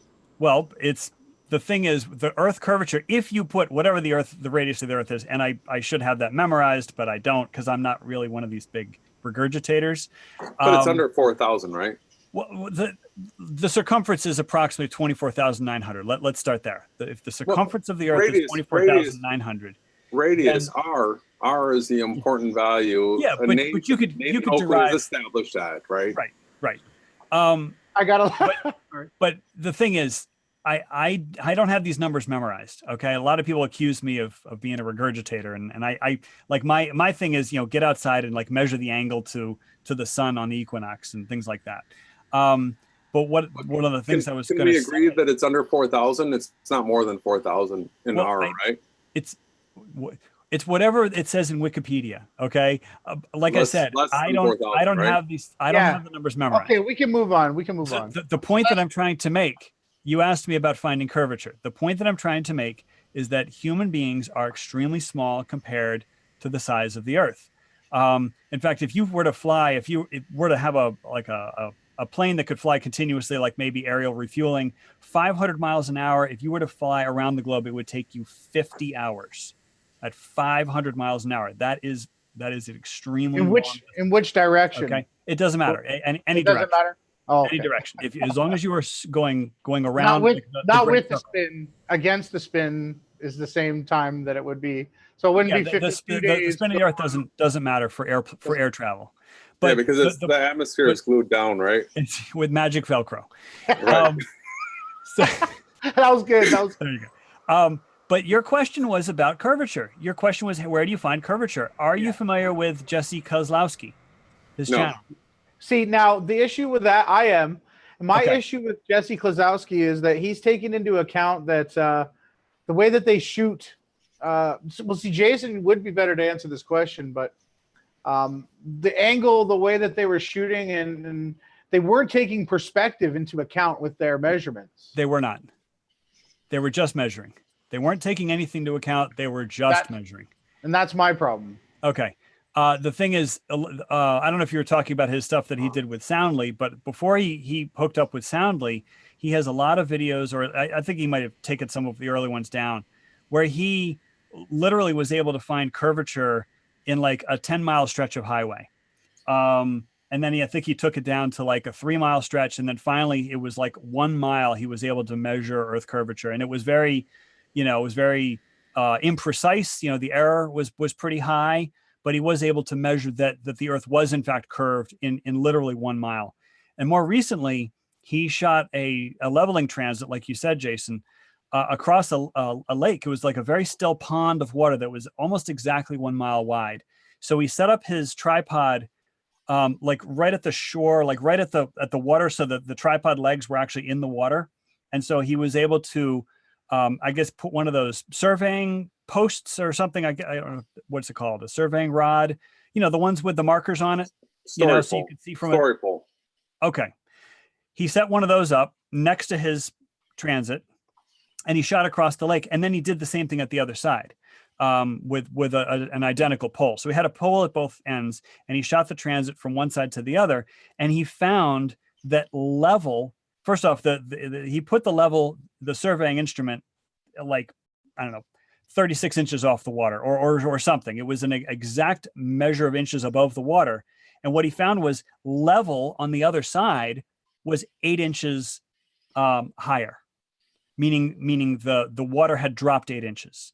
Because he was hitting that pole 8 inches higher than the 36-inch mark. And again, I'm just making up these numbers. So Does that make sense? can you tell us where we can go measure this? Because Ronnie and I will do it. Well, I'm saying that if you go to Jesse's channel, he describes how he did it, and then you could follow a similar procedure. Find a still, pond, body of water, and take a leveling transit, and then do a surveying rod, stick a surveying rod, in the water, and then you'll find, you could literally see that it has dropped. I mean, you probably can't see the precision of 8 inches, but you will definitely see that, it has dropped. Okay. Yeah, I know how to use these instruments. Yeah. I've used them before. I grew up pouring driveways, sidewalks, patios, stuff like that, and we always had to have pitch on them. 1/4 inches. Right, for drainage or yeah. Yeah, 1/4 inch per foot drainage. Yeah. And so I know exactly what you're talking about. But what we have found is that bodies of water at rest always remain perfectly level. Perfectly level. In fact, that it's actually how they calibrate things like lasers over large distances, because lasers have beam divergence. They're really super inaccurate at distance. So if you want to calibrate a laser, you would use a water level to test to see whether or not it's accurate, right? Yeah, I don't follow that procedure, because you should be able to. I think you're talking about beam collimation for a laser, or beam spread. Yeah, divergence. Yeah, divergence. The beam spreads, right? But you wouldn't need any body of water for that, because what the body of water would help you do is work on the leveling mechanism for the laser, but not the actual laser beam itself. Do you see what I mean? Well, see, I work with lasers. I'm a drywaller carpenter. Okay. I build buildings and stuff, and I can tell you right now, the most expensive equipment that we can find that's practical on the job site for something even nowhere near as far as what people are trying to shoot them for is like 100 meters, $5,000 precise, to be within 1/8 of an inch. Sure. And after that, the beam divergence, the spread, is inaccurate. It's absolutely impossible to measure. But Jason and I proposed that if we were to go to the shorefront in Galveston, Texas, like the one behind me, and actually set up posts dug into the beach all the way along a 3-mile section, that we could actually, through a long hose and a water pump the water through and mark up on the posts. We theorized that we could build you a 3-mile knee wall, and it would be perfectly level from the ocean with the water level. We would take a guy to come out and shoot and measure. And would you then say that the earth was flat, or would you propose that due to the gravity and the pull to the center of the earth, that you will get the same measurement from the 1st to the 3rd mile? Is that your conclusion? So the thing is, your water level, and I'm assuming you're having a 3-column water level, so it looks like a capital letter E on its back. Just one long hose, just connected together. Right. A long hose, 3 miles long, but it's with 3 columns. Do you see what I mean? Because a water level has to have we could make water level has 2 ends. And right. It has 2 ends. Hold it up, and then when the water rests, you have to compare. The thing is, if you draw any 2 points, you could draw a straight line between them. You could draw a curve between them. So 2 points is not going to tell you whether or not it's level or not. Yeah, we could shoot posts all the way along the 3-mile beach. Well, but here's what I'm going to suggest. Put a T in your hose. I don't know if you think about using a 3 mile a bubbler, go out in the ocean here behind me and put another hose. Or just a splice. You want a splice in the middle? Splice. But so just picture this: a capital letter E resting on its back, right? So you have 3 verticals, and then you've got a horizontal, which is your hose. Okay. And the thing is, there's a video of a guy. I forget the name of the video. It's either called hydrostatic leveling tube or something. And he actually used pond dye. So he had this big black reservoir. So he has this big black line. And unfortunately, the video doesn't show this, but he said, looking through the telescope, he could see. And what he found was the middle column was the water level was higher than a sight line between the end 2 columns. And again, I'll have to send you the link, because I don't know the link. I would propose that would be fraudulent, because we know that any pot smoker knows that his bubbler no matter how many curls or how many different diversions it has, the water level is always the same. Like in a scientist's lab, the beaker, no matter the diameter or the elevation, any of those things, the water level is always the same no matter what happens. With two ends, and you got no argument with me there. With two ends, what I'm proposing is a water level with a splice in the middle.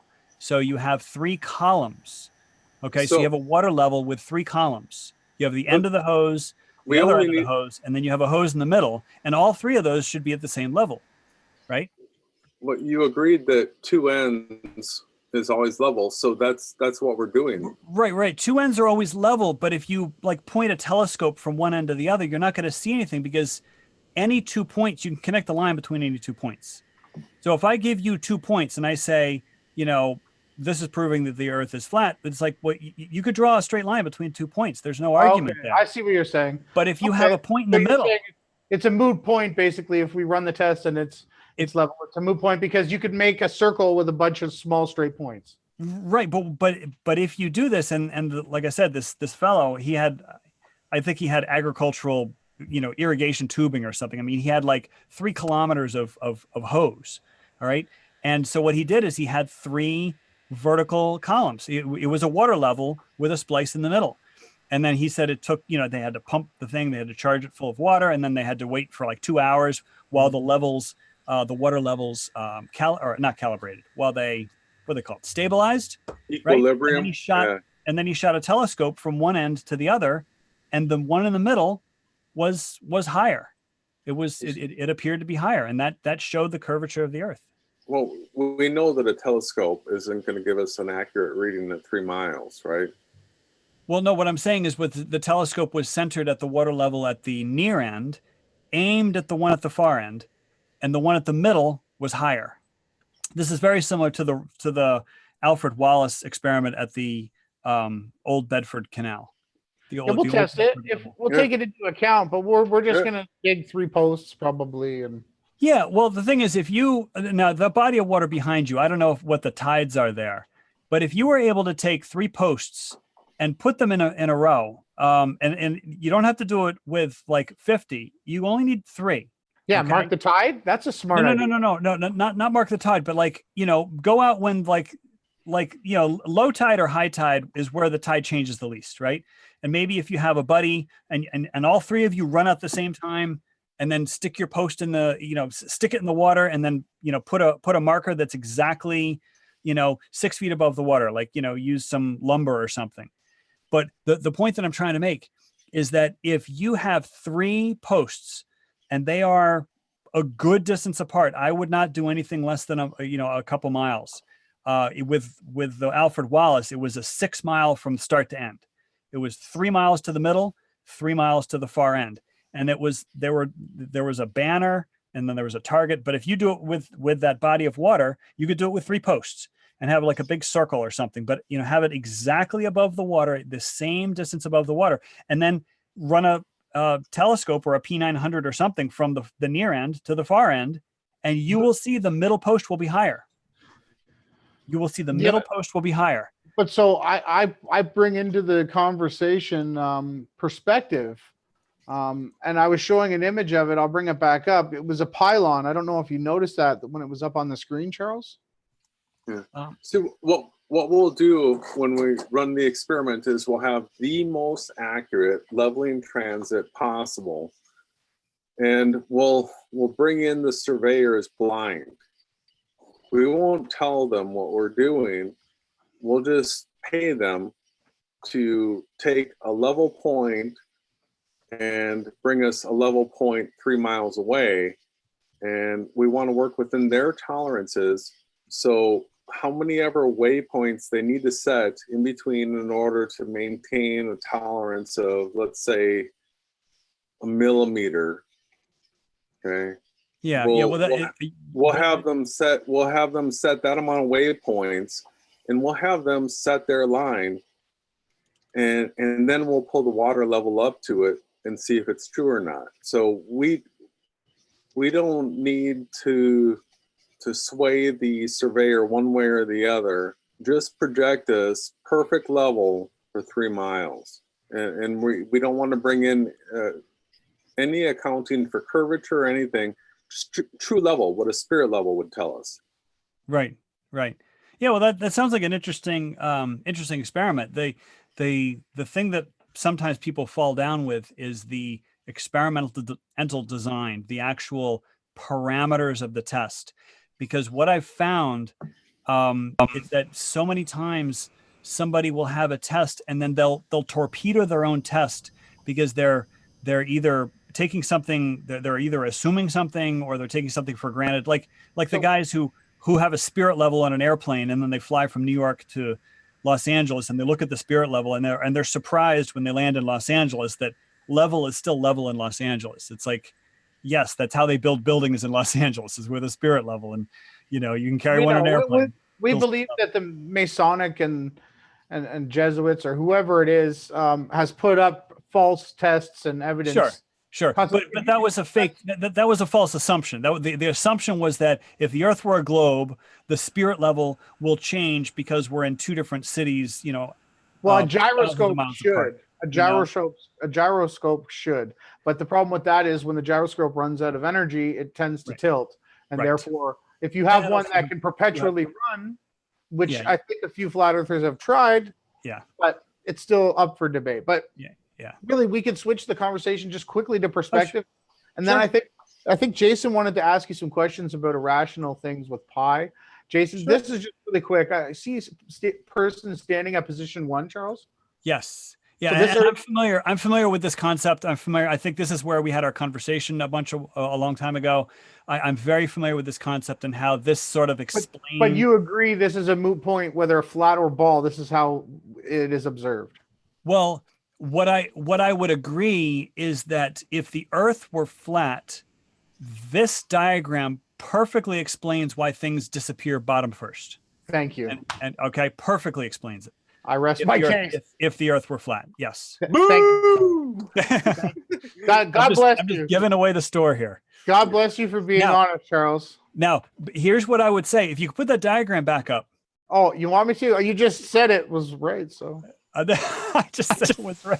It explains perspective on a flat Earth. Right. So take a look at position, or take a look at the little red line that says 1. Okay. Up top. Yes. And here's the problem with this diagram is the blue ray that goes down left and the blue ray that goes down right. Those are actually 180 degrees in real life. Okay. So you don't look down to the left and you don't look down to the right. So that's the problem with this diagram, is that in the real world, like you could use a surveying instrument. Yeah. I was just using it for the plain observation that you won't be able to see sections 0 through 4 until you're within that circle. Right, absolutely. But here's the problem: if you were in that green circle, that green region, you're not going to see zone 4 by looking up. You're going to see zone 4 by looking horizontally.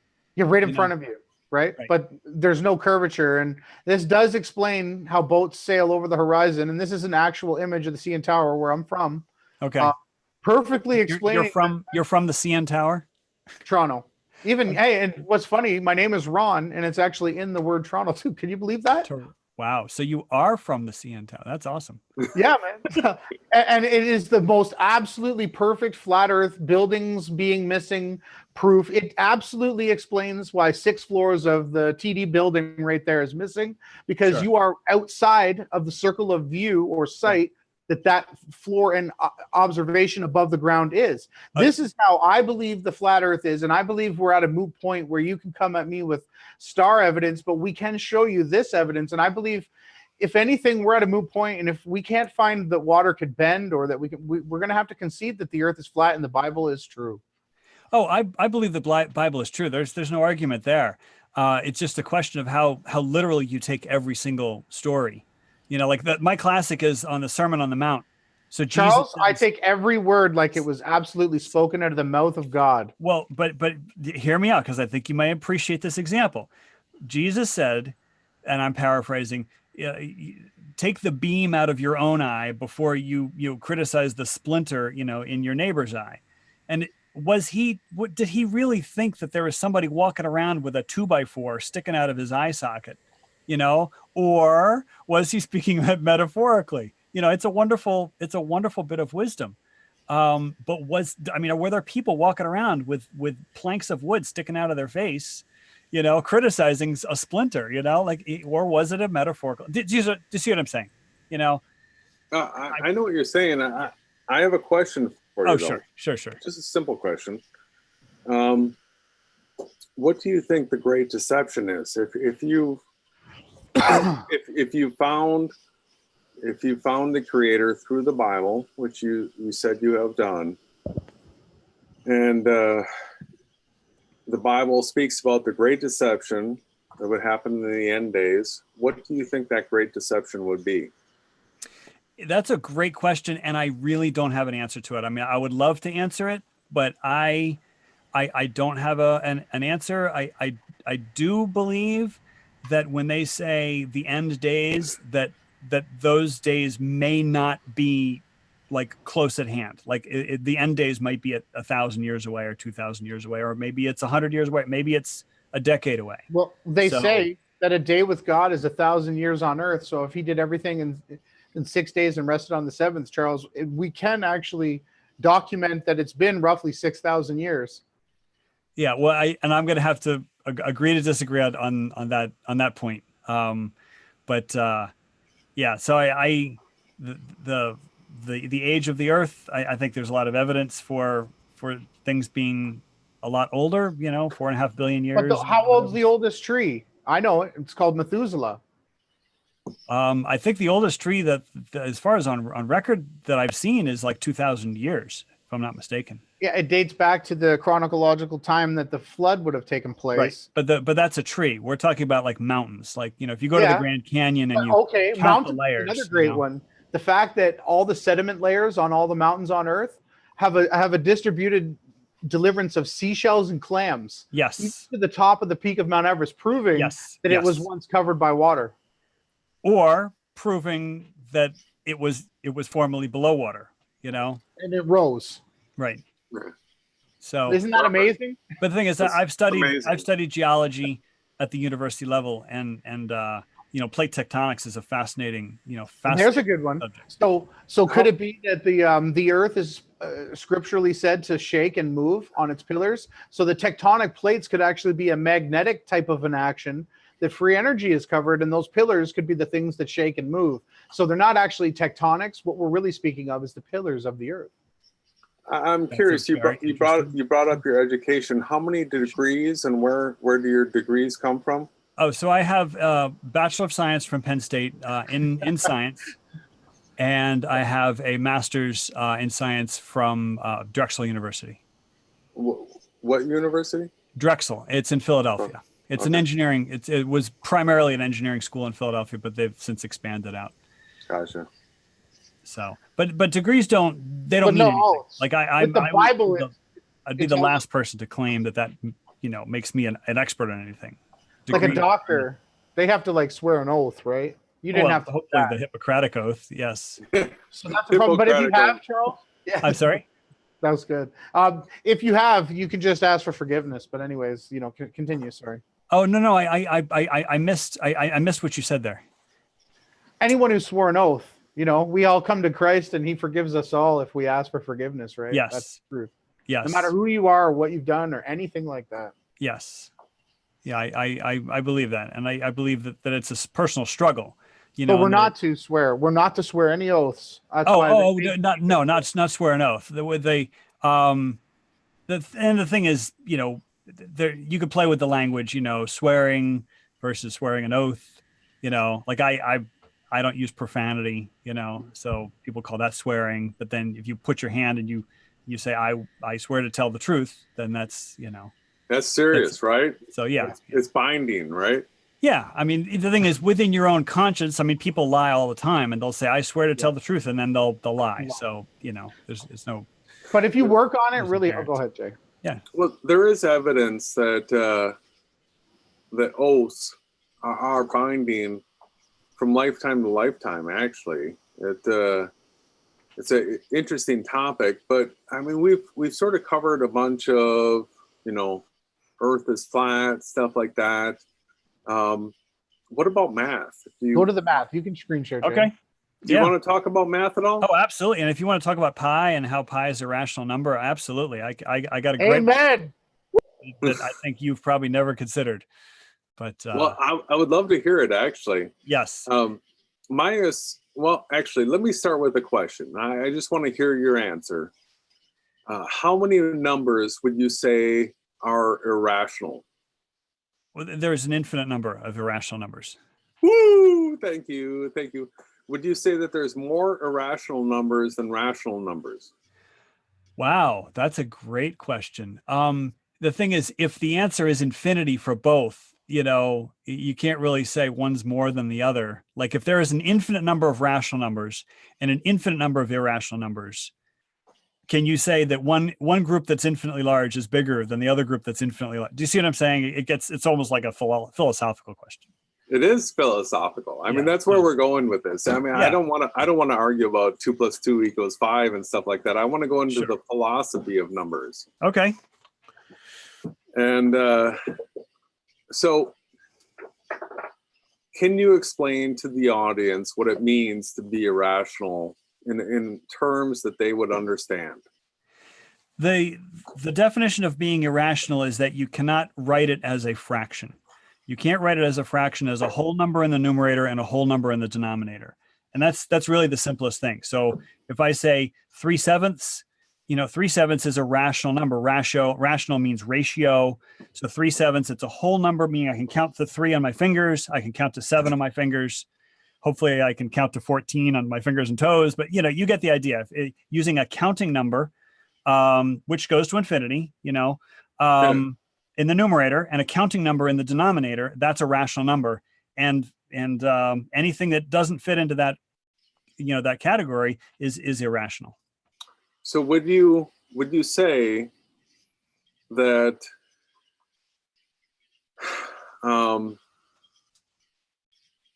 it's possible for an irrational number to exist in reality? Yes, because interestingly enough, if you take the ratio of a circumference of a circle to the diameter, you get an irrational number, even though you started with a ratio. But the circumference of the circle, there's nothing to say that has to be a counting number. So even if you have a circle and let's say you're cutting it out of wood or steel and you have it be a 2-foot radius, or a 4-foot diameter, right? Well, the circumference is not going to be a rational number. The circumference is going to be 4 times pi, 12 point something. So what would happen if any computer tried to calculate any rational number? What would happen? Well, I'm sorry, I don't understand the question. Can you rephrase it? What would happen if any computer in this world tried to process an irrational number? How long would it take for it to calculate it? Well, the question is on precision. And so and you're a builder, so that if you measure a 2x4 to the nearest 1/4 inch, well, that's really sloppy carpentry. You don't want the nearest 1/4 inch. You want the nearest 1/16th. If you're going to be joining stuff. And so, but then the precision, you don't cut things to the nearest 128th of an inch. I mean, that's the equipment doesn't exist in the carpentry world. Maybe a laser cutting a piece of steel might be able to do that. But then even then the laser, you can't cut it to the 1/10,000th of an inch, So the precision is what we're talking about. If you have an irrational number and you express it as a decimal, the decimals just keep going and they never repeat. There's no pattern, but in the real world, we have limits to our precision. Would you agree that pi is in no way special and that every single irrational number is exactly the same, where if any computer were to try to ever process it, it would instantly fry the computer because it could never get to the end of the number forever, right? Well, it wouldn't fry the computer. The thing is, the instructions you give the computer are to, hey, I want you to calculate the digits of pi. And then computers do that one of the tests of computing power is how many digits of pi can you compute, and it's been computed out to the billionth digit. That's backwards. We think Yeah, they're but every single irrational number, and you've already admitted that it's a really large amount of numbers. Well, an infinite number of digits without pattern, without repeating. Yes. But there's an infinite amount of irrational numbers. Yes. And so what are the only buildable numbers that we can use in reality? Well, it depends on what you mean by buildable. The thing is, if you express, like, for example, you could make a piece of steel that's pi feet long, approximate, or actually, you wouldn't be able to calculate it exactly, but because you'd run out of precision. But you could say, all right, this piece of steel is a little bit longer than 3 feet long. In fact, it's about 3 1/10 feet long. In fact, it's like 3 and 1400ths feet long. Do you see what I'm saying? So it's like you could make this piece of steel, and if you increase the precision, it's 100th of an inch, it's 1,000th of an inch, it's a 10,000th of an inch, then you could sort of simulate pi. What's the end? You're gonna run into the limits of precision of how you can measure that. Simulate, but the fact that it's been cut off at some certain point, because we know pi goes on to infinity, it never stops. Right. The fact that it's been cut off has resulted in what? It's become I'm going to lead you into this. It starts with an F. I'm not really sure what you're getting at. The thing is, you say cut off. It's become a fraction, right? Oh, right. So if you say 3.14, which is what a lot of kids use for pi, in fact, instructions say, oh, just use 3.14 for pi. That's a really good approximation. And 3.14 is a rational number. So yes, that is a fraction. It's 3.14 without the decimals, right? Or 3.14 or 3 and 1400ths. That's a rational number. That's a fraction. Yes, it's a fraction. So yes. I'm going to take this conversation to the point where I am going to assert that any number that cannot be contrived through geometry is nothing but imaginary and has no reality whatsoever. So all irrational numbers, all negative numbers, 0, all of those things are non-real, and that they are magicians' tricks, and that the only numbers that are real are whole numbers and fractions. Do you have any argument against that? A huge argument, because the thing is, it presupposes that only something that could be measured with a tape measure or something. I mean, that's not what you said, but I'm sort of paraphrasing. If you can't stretch a tape measure out to this value, then that value doesn't exist. And so, let's just take negative numbers, for example. And you could say, we've got a certain level, let's call it like the first floor of a building, and then you have the parking garage. And so it's like, all right, how many feet up do you go? Okay, so I'm going to go up 10 feet. I'm going to go up 20 feet. And then you may say, well, how many feet do you go up to get to the parking garage? Well, you go up negative 10 feet, or you go up negative 20 feet. I mean, that seems ridiculous. You say, well, you go down 10 feet, you go down 20 feet. But if you were forced to say, how far do you go up? You would have to use a negative number. And of course, negative numbers exist in the terms of finance. If you owe somebody money, you owe somebody $10. How much money do you have? Negative $10.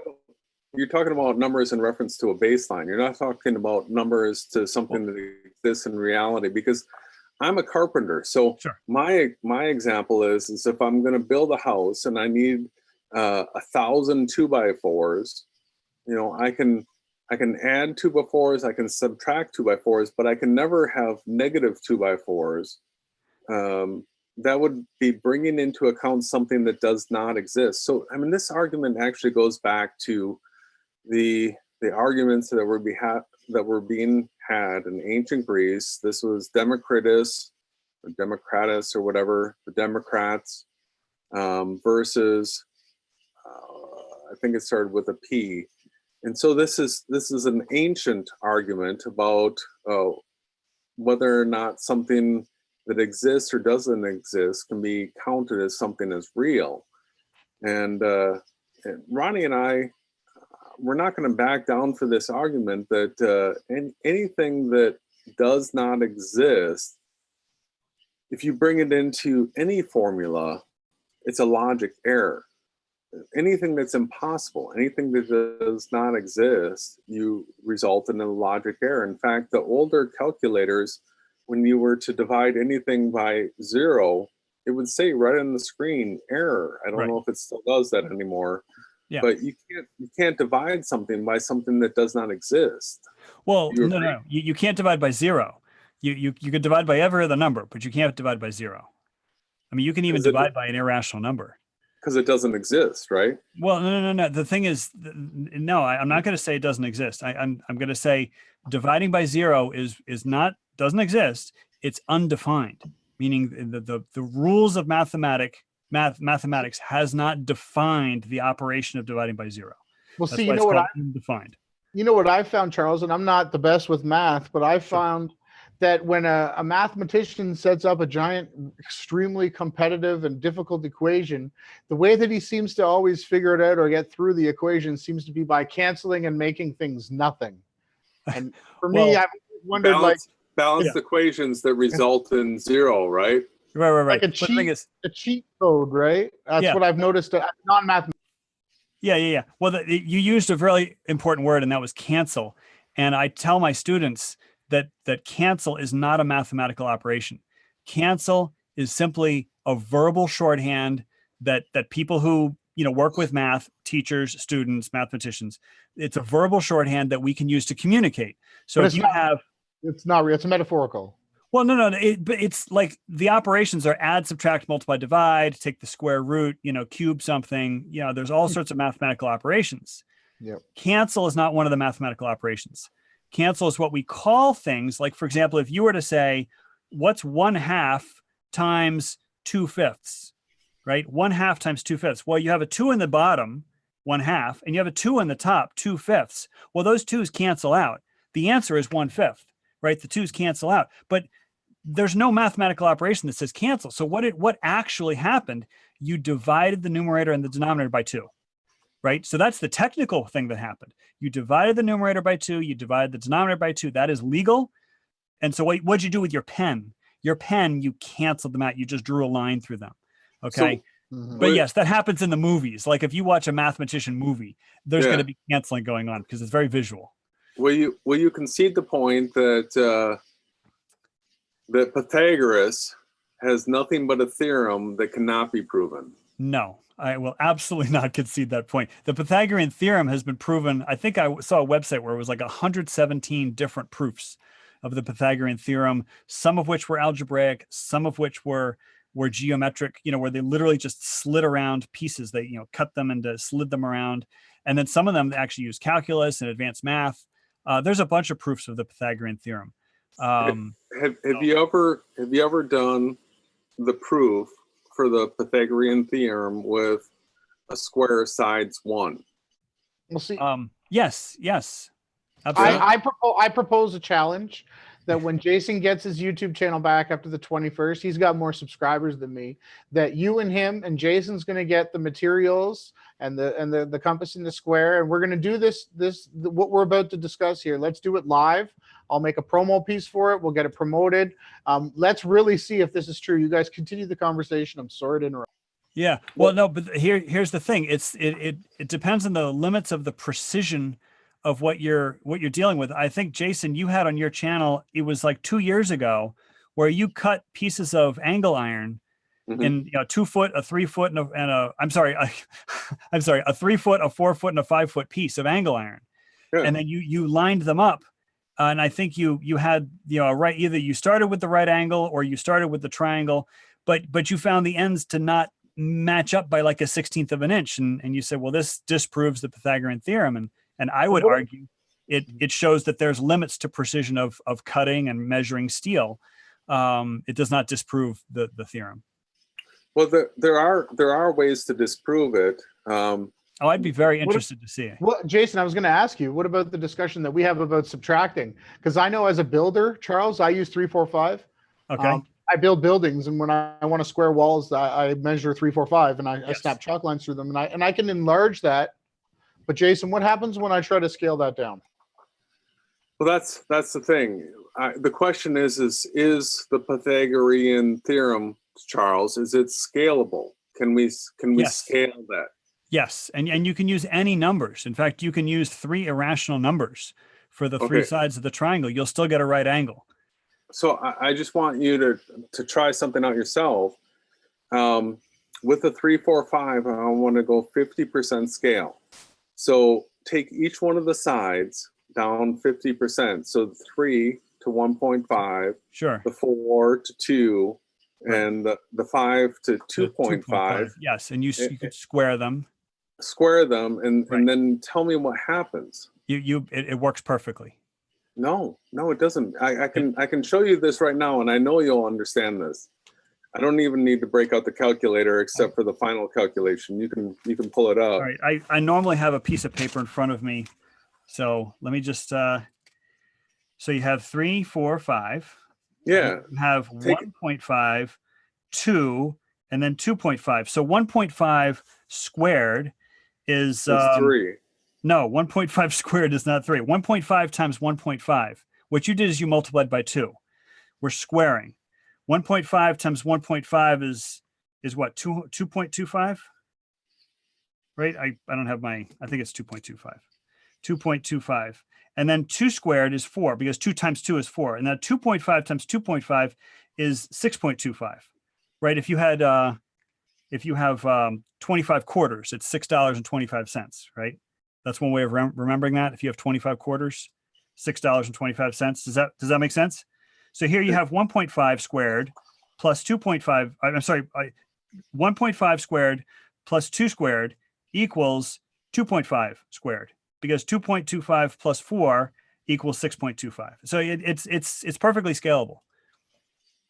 All right. I may concede that I made a mistake there. Okay, fair enough. Good. That was interesting. But we could still do the test, or does that now throw the test off if you're marking it in a different place? Well, no. The thing that I did is I did the squaring the circle in geometry, right? Which is impossible. It's impossible to square the circle. I mean, you could draw a circle inside of a square. You could draw a square inside of a circle, but you can't get the numbers to match up with whole numbers. That's impossible. Well, when you do the a squared plus b squared equals c squared, when you do the actual geometry, it does not match. Have you ever noticed that?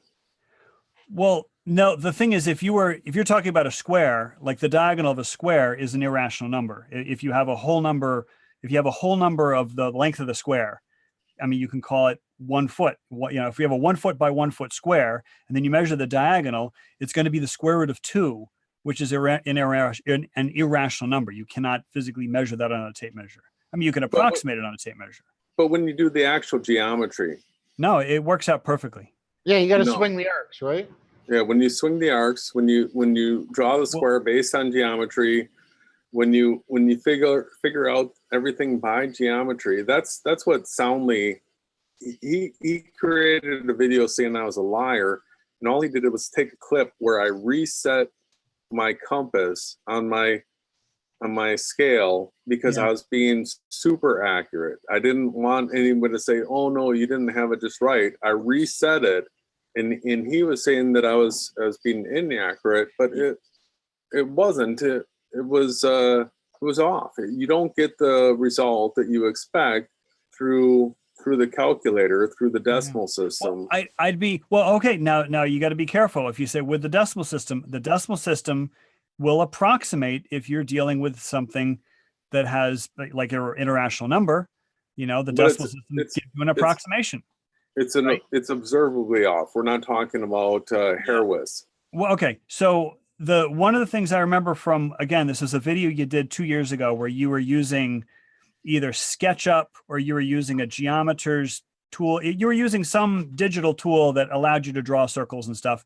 And the thing that a lot of programmers use as shortcuts is they use polygons because, technically a circle doesn't exist in the mind of the computer.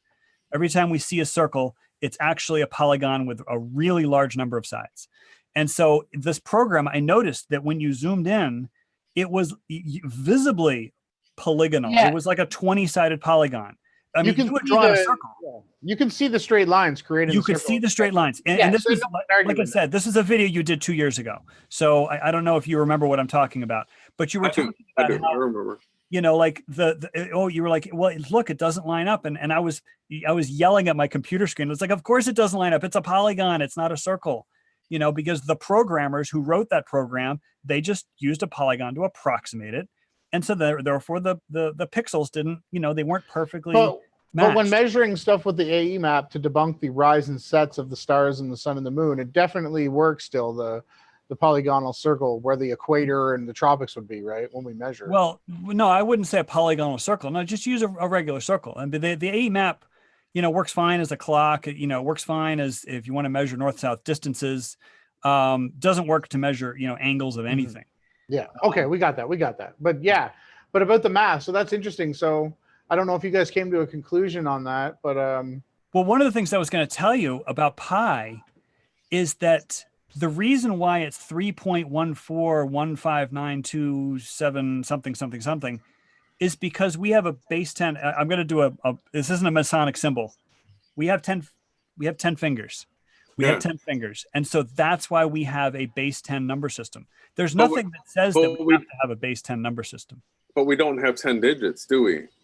Well, no, we do have, I mean, in the base 10 number system, we have 10 digits, 0 through 9. Yeah. 0 through 9. So 0 is counted as a number in the decimal system, right? Right. It's counted as a number, and it is also and when I say a digit, it's a symbol. We have 10 unique symbols. But you do realize that numbers 0 through 9. You do realize that 0 is undefined. No, it's not defined. It's perfectly defined. The only thing that's undefined is dividing by 0. But 0 has a very, very specific definition. What? Yeah, how many things don't exist? Tell me. How many things don't exist? It's uncountable. Whoa! Come on! Unicorns. How many unicorns are there? 0. Well, we you can't just told me it was defined. How many things don't exist? Come on. How many things don't exist? It's uncountable. Yes, exactly. So like unicorns don't exist. You know, hippies riding unicorns. Well, we could debate whether pink unicorns existed. Pink unicorns don't exist. Pink farting unicorns don't exist. You know, farting unicorns with leprechauns don't exist. You know, zero is a non-existing thing. No, 0. You know, like if you want to talk about the real world, you say, you know, I gave away all my jelly beans. How many jelly beans do I have? I have 0 jelly beans. So that's a real world example of a, you know, but 0, you know, on the theoretical level, it's like we take the number line and it's the halfway point between -5 and +5. You know, or it's the average. It's the mathematical average. It's completely undefined. So it's not undefined.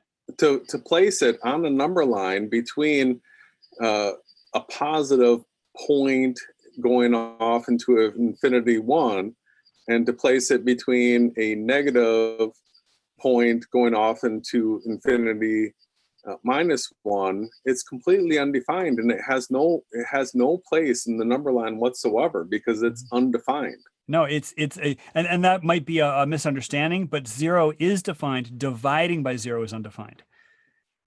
You know, like for example, you know, you were talking about lumber. You have I have 1,000 2x4s. You know, I can count my 2x4s. Well, what if you get done building all your houses and you used up all your 2x4s? I'm going to ask you, how many 2x4s do you have? And you would have to say, I have 0 2x4s. Like that is a practical example of using the number 0 in a very real sense. It's defined. How many 2x4s do you have? I have 0 2x4s. I can never say I have -2. Well, no, ever, because those don't negative exist. Numbers. That's another argument, and we could talk about non-reality right there. Okay, but we're talking about the number 0. You said the number 0 is undefined, and I wanted to correct you. It is. But if you gave away all your 2x4s, you built all your houses, and you have no more 2x4s, and I say, give me a number. How many 2x4s do you have? You wouldn't say, I have no idea. It's undefined. None. You would say 0. You're talking about a reference point or a benchmark, and I'm fine with the use of 0 in a number system if everybody understands that it refers to the fact that we have nothing. But to use it as a placeholder in a decimal system the way we do, leads to an infinite amount of errors. No, I think that's where, I think you're getting confused with like the dividing by zero. Because for example, let's take the 2x4 example. Let's say you have 20 2x4s and you're going to do a project that requires, 25 2x4s, right? And you're committed to do the project. You're going to do this project. It requires 25. You literally have 20 in your room. You could say that you have -5 2x4s. I mean, obviously you don't. You have 20 in the room. We see them there. Yeah, but you're committed to do this project, which means you're going to have to buy some more, right? It's a theoretical standpoint that we know has a non-reality to it.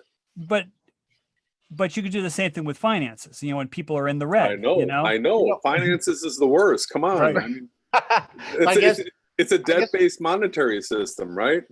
Well, only if you go into debt. There's no rule that says you have to go into debt.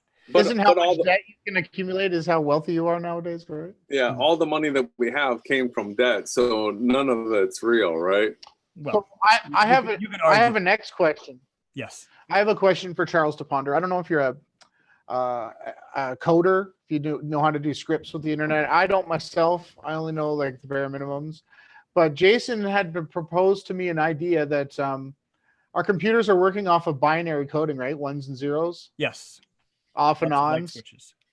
So Jason was theorizing that if we used images instead of numbers, or some type of a, well, why don't you explain it a little bit, Jason? This might be a great answer to get from Charles. Okay. Well, I consider binary to be the least inefficient way of data transfer possible. Would you agree? Well, you say least inefficient? Least efficient. Least efficient. Yeah. Yes. Yeah. Well, you could go less than binary, because you could just introduce noise, which then needs to be filtered out. But yeah, I get your point. Zeros and ones, you can't just. It's Morse code, right? You're right. Well, yeah, right. Morse code. Morse code is like a step up because you have dots, dashes, and you have spaces. So you have actually 3 things that you can deal with. You get that? So it's tertiary. So binary is really like I get your point. The most inefficient way we could possibly process data, right? Yes. If you're just talking about how many symbols do we have to work with, binary only has 2 symbols, a 0 and a 1. I get your point. Yes. Yeah. So the point is if people actually wanted to have a breakthrough in technology, that the Roman numeral system is probably the most efficient means that we could do things, if only we were to expand the symbols for every placeholder as we grew. Would you agree that? Well, the thing is, I grew up in the 80s, or I grew up in the 70s and 80s, and so I remember when the end credits of the movies, it would say copyright, and it was always a Roman numeral. Yeah. And then the numbers in the 1980 whatever, 1990 whatever, it was MCM Mexella was it was like the date was just the year was like 10 characters long. So I would disagree with you that that the Roman numeral system is an efficient way. I think it's very inefficient. What if we had a placeholder for every single tens, hundreds, thousands? They do have placeholders for all of those, and they actually have placeholders for half of those. They have a placeholder, not only a placeholder for 10, but one for 5. They have one for 100, but they also have one for 50. So they've gotten a little bit more efficient than just 1, 10, 100. But then if you were to go millions, billions, trillions, right? But the thing is, you require one question of efficiency is how many characters do you need to express a number? So like I was saying before, if you have the number 1985, all right, the year I graduated from high school, the number 1985 in Roman numerals is many characters long, but the number 1985 in the decimal number system is 4 characters long. Does that make sense? It does, but Roman numeral system is less efficient. Mm-hmm. Well, only in certain places, because if you were to actually write those, if you were actually to do the binary for those numbers. Oh, it's more efficient than binary.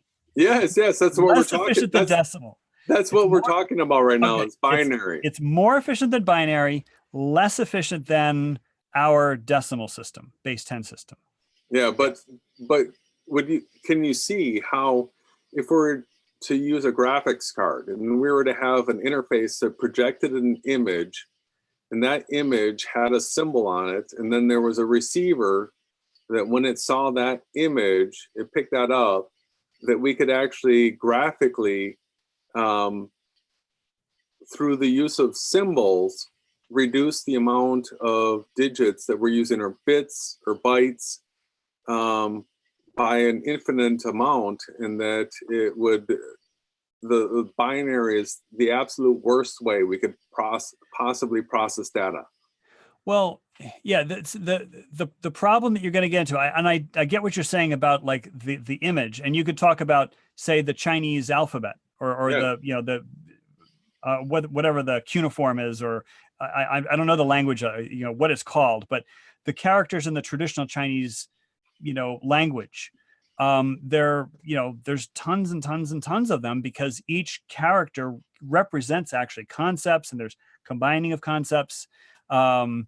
So I get what you mean when you say using a symbol may be more efficient. So it's like with one Chinese character, that one Chinese character may represent the word complex, you know, Right. COMPLEX. It's a 7-letter word, and they represented it with one letter in the Chinese, you know. But then the problem is you have to be able to recognize these characters. What happens if you turn the character upside down, et cetera, et cetera. But the thing is, if all you're going to do is compare to binary, yes, just about everything else is going to be more efficient than binary. There's one problem, and that is transistors are either on or off. Okay. And so a computer chip is made of, you know, billions of transistors, which are either have states, either on or off. The magnetic coating on magnetic tape, it's either magnetized plus or magnetized minus. So you have just a regular magnetic tape can be binary as well. But you could have that, you could have that on-off state linked to a graphical image, and then that symbol right there, when you combine them, like if you had several binary digits. But the thing is, that's what they've done with computer technology. They've got 8 bits make a byte. Yeah, and right? then 8 bits make a byte, and then so what is that? That's a number. And all that. That's a number between 0 and 255, right? So you have 256 possible characters that can come from a series of 8 little switches, each switch being on or off. But Does that make sense? Yeah, the use of a graphics card and doing this optically with images would probably reduce the amount of data that we have to process almost infinitely by the amount that we expand the. No, because the thing is, there will be a limit to your images. Like resolution. For example, how many images are we talking about? Yeah, resolution is going to be a limit. And the problem I foresee is that you're going to have to encode and decode. So, you know, if you do video editing, there's all these different encoders to make the video as small as possible, but also as clear. You know, same thing with photography. You've got MPEG, you've got JPEG, you have a JPEG 4, you have GIF or GIF. And so it's like, these are different ways of encoding images. But if you got rid of the zeros and ones and made it exclusively symbols, you're going to have a huge amount of problems of encoding and decoding. Plus, it's like you're going to have to save up an alphabet of these images. And so what I would say is, if you have the zeros and ones, being that computers are so fast, they don't care that they're talking in zeros and ones. I mean, we humans can kind of translate the zeros and ones to letters of the alphabet, like ASCII. And now they've got Unicode, which is a 2-byte language, or a 2-byte character set, 256 times 256, right? You've got a huge amount of characters now, not just the alphabet and numbers and symbols. So the thing is, the computers are so fast that they don't care that it's ones and zeros. They do it in the blink of an eye. Could you imagine if every one of those processes was just looking at an image, a symbol, and then it was through RAM, it was understanding what was encoded in that, and wouldn't that launch the processing power exponentially? No, because you have to encode and decode those symbols. You know, each of those symbols that you're talking about has a meaning. You know, Yeah, what is but that meaning? And then can you do math with it? You know, can you multiply by a picture of an apple? You know, and then what does that mean? You know, what happens when you have apple times banana? You know, you have a combination for a smoothie, you know, but like, what does that mean in the computer's memory? So, I get your point that if you used symbols, you would sort of increase the sort of the vocabulary, oh but, yeah, but the vocabulary of zeros and ones gives you infinite capability, but because it's anything like can be coded with zeros and ones, whereas everything can't be coded with a picture of an apple or a picture of a banana. Do you see what I mean? what one picture, one image, one graphic can represent it, and there's no need for all the ones and zeros that it would take to do it in binary. Right, but here's the thing: is that if you have that picture of the apple, and you translate it to ones and zeros, well, you know, like that's the depth of your image. That's the depth of the information that is stored. In fact, there was this thing that they were doing a couple of years ago where kids were sending secret messages, and they were just JPEGs. And the thing is, a JPEG is a compressed image. It's not a loss-free image. The JPEG, you know, data is not. It's not one piece of data for every pixel on the screen. It's a lot smaller than that. So because there's compression involved, you could play with how you do the compression. And so they actually hidden encoded messages. And it was just a picture of, say, an apple. It's like, I'm going to email you a picture of an apple, but you've got this special software where, yeah, you see the apple, but then you see, you know, oh, Johnny's, you know, kissing Susie behind the schoolyard. But so I get what you mean by the images have a huge amount of depth compared to binary. But what I want you to understand is that if you start with binary, you can create the images, and you can go and you could do anything with them. You can go, you know, as far as you want. It's just a matter of how many ones and zeros you have.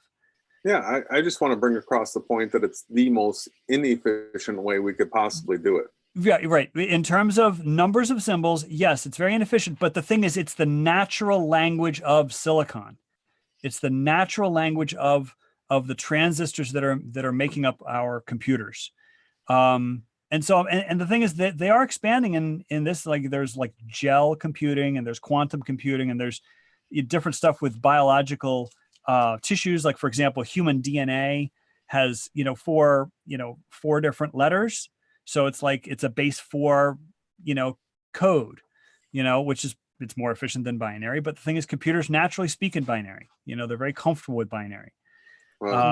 And also computers are very, very fast. For it to change. I mean, we're in 2018 now. Come on. Well, but the thing is, you're familiar with Moore's law, right?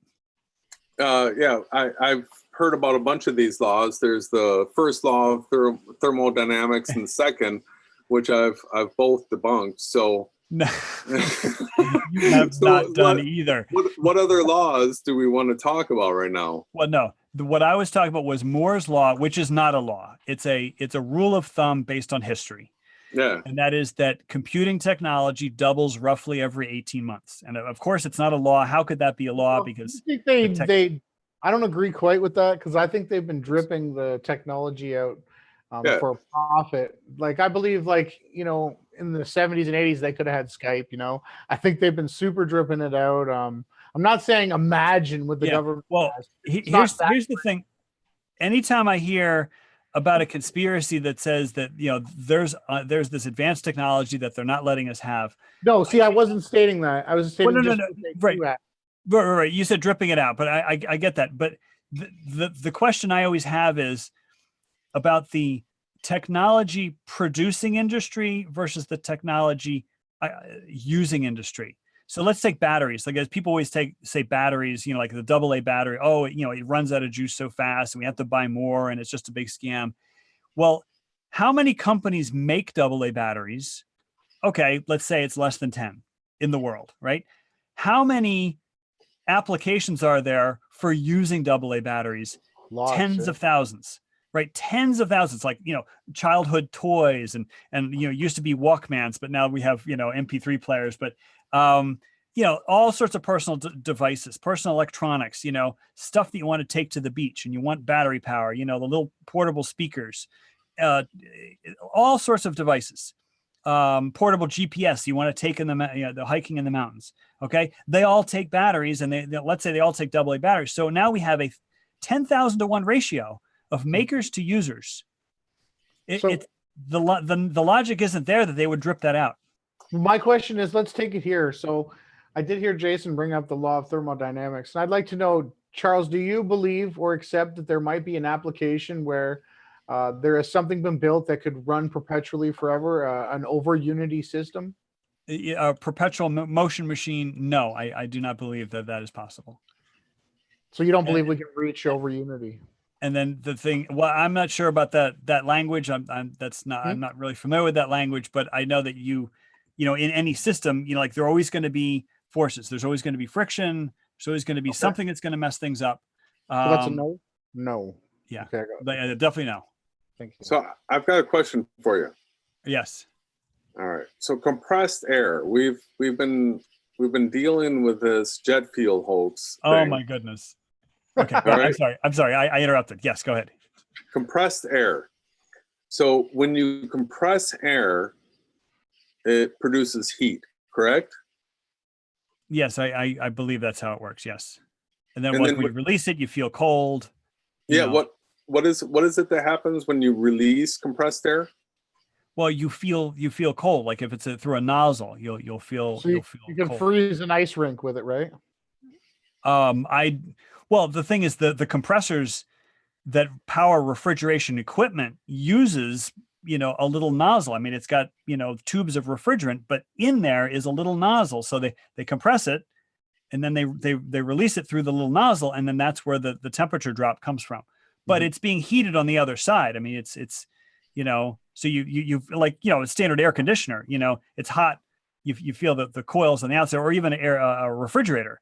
The refrigerator feels warm in the back because that's where I guess they call them condenser coils are, you know, whereas the refrigerant coils are inside the refrigerator. And The coax and condenser, yeah. but like, you know, like if you plug in a refrigerator, I mean, the joke goes, you plug in a refrigerator and then you open the door to cool off the room, you know, but the actual thing that would happen is you'll warm the room up because it's an inefficient process, you know? So I want you to consider my air compressor. It's a little 2-gallon air compressor. Okay.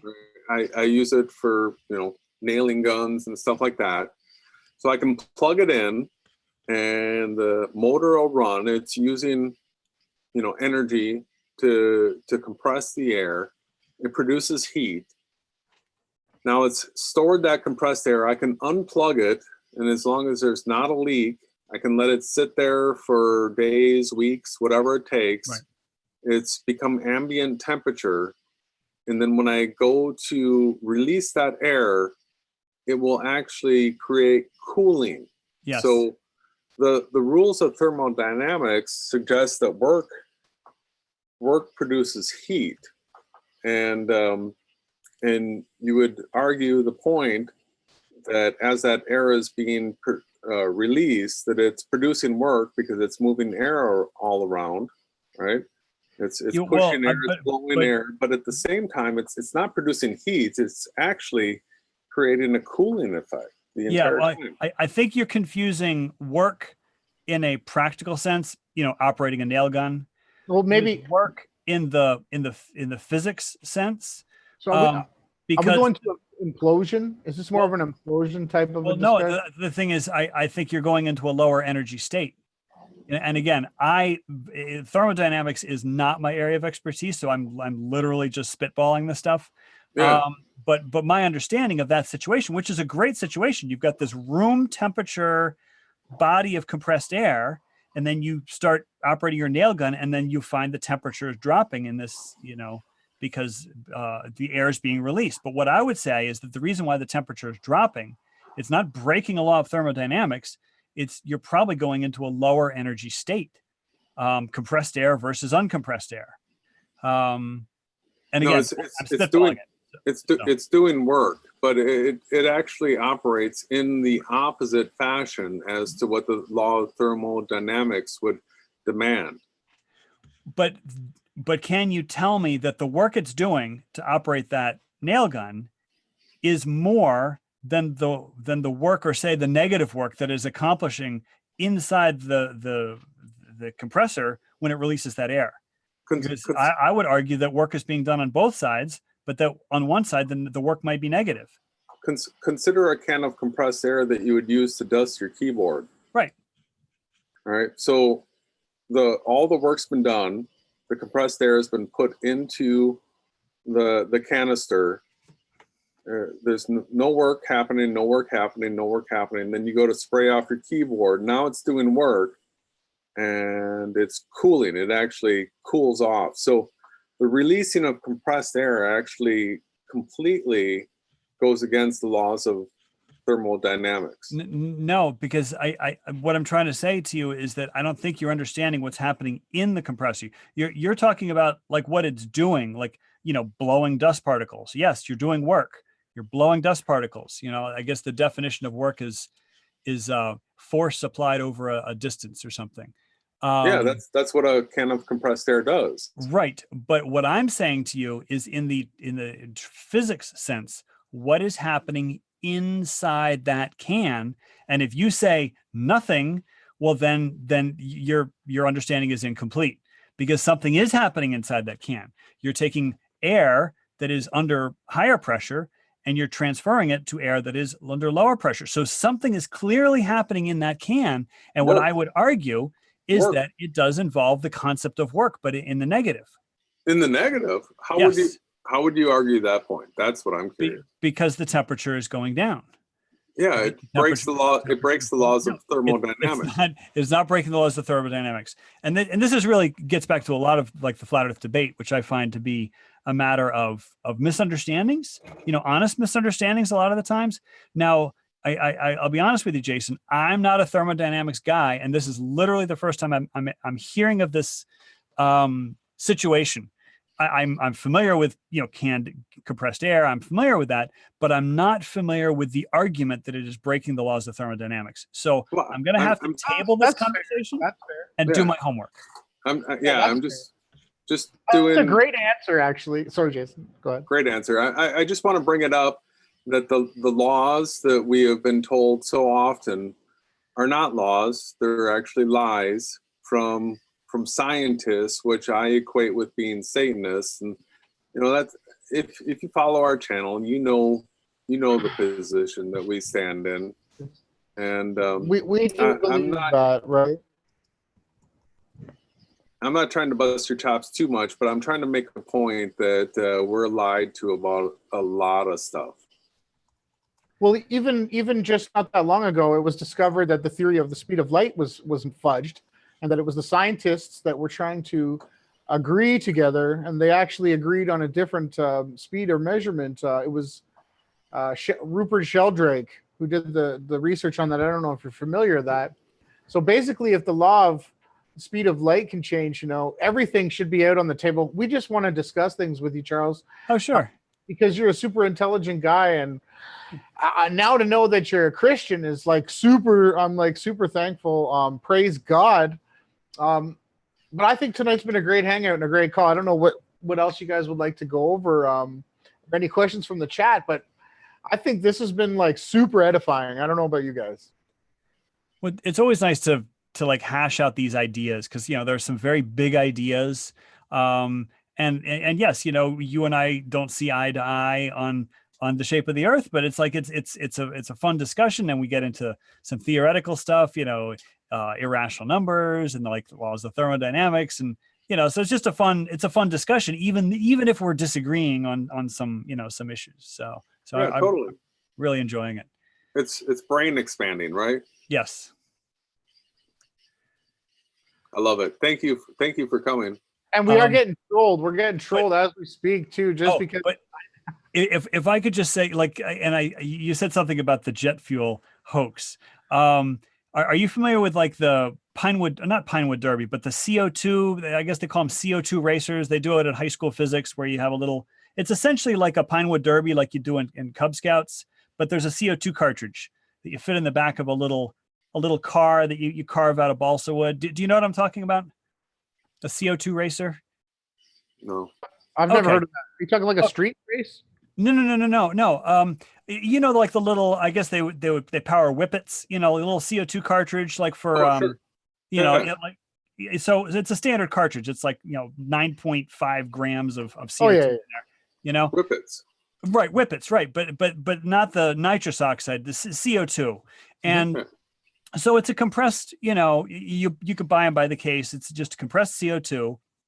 And there's a physics demonstration that allows kids to sort of, you know, build their own little cars. And there's a little receptacle on the back of the car, like a little hollowed out cylinder. And you slide the CO2 cartridge in there. And then there's a little starting gate, and the starting gate has pins that puncture the CO2. So you have two cars side by side, you hit the button, and then it's like a mousetrap, bam, and it punctures the CO2 cartridges. And these two cars go zooming down the track.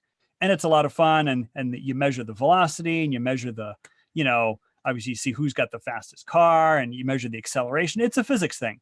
But the point I'm trying to make is that little bit of CO2 can only propel a balsa wood car like 20 or 30 feet. And so what people are proposing is that they compress air to power, you know, a 747 that's going to go across the Pacific for a 12-hour flight, that you'd have enough compressed air, you know, and you know what compressed air suggested that? You know, that's just crazy. Yeah, We're not in, the jet fuel hoax is what I was talking about. we're not in that camp. See, Jason was the guy that started the jet fuel hoax, and that was like the COINTEL. Remember in the beginning of the call, I told you there's people out here that supplant actually really bad information. Okay. What you just brought up was the actual, I guess you want to say, block guard for the truth that it's actually compression and perpetual motion technology. It has nothing to do with compressors. It's the way that the vortex of the fan spinning creates a sucking force, which is actually propelling these machines without using fuel. It has nothing to do with the compressors. But Jason, you're the one who really broke it. So the big problem with the reason why I got on the bandwagon with the whole jet fuel hoax is if you look up something like the Airbus A380, right, and it's going to tell you that it carries 85,000 gallons of fuel. Right. All right. So they do say that fuel does not weigh, like the A1 jet fuel does not weigh the same as water, a little bit less. Slightly less. Yeah, I think they bring it in at like 6.8 pounds per gallon. Yeah, it's still heavy, but you know, it's like 90% of water or something, but it's heavy, but it's slightly lighter than water, but still it's heavy. But here's the thing. So go ahead. Planes, there are channels that have actually, there's books, like you can get the coffee table book of the A380, right? Right. You get the coffee table book and you look at where the fuel tanks are and what all the schematics for it are. And there is no belly tank on the A380, according to its own coffee table book. Okay, so it's all on the wings. Are they exclusively wing tanks? Exclusively wing. Okay. The two main wings and then the two rear ailerons. Oh, really? The rear ailerons are fuel tanks. Okay. Fuel tanks. I did not know that. Carrying 85,000 gallons. Now, if you multiply that times 6.8, you're going to come up with a tremendous number.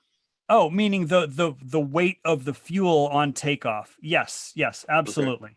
But then if you look at the structure of the plane, you're going to see that the wings are 100% cantilevered, right? That there is nothing, there are no ties that are holding the wings up. It's 100% cantilevered, and I'm a builder, and so I put the challenge out to anybody to through engineering, true engineering, show me what size I-beams that you would need. The wings stretch out 125 feet from the fuselage, so that's fully cantilevered. Show me what size I-beam that you would need to be able to carry half of the weight of 85,000 gallons. And structurally, you're not going to find any sort of metal in any configuration in a 100% cantilever that's going to be capable of doing that. So When you say cantilever, you mean, a horizontal beam that does not have, vertical supports, like the marquee of a theater. There's no columns holding up the marquee. It's cantilevered out over the sidewalk. That's what you mean by cantilever. Just like a wing is clearly not being supported underneath it. It's a very long beam that's carrying a load. Is that what you mean by cantilevered?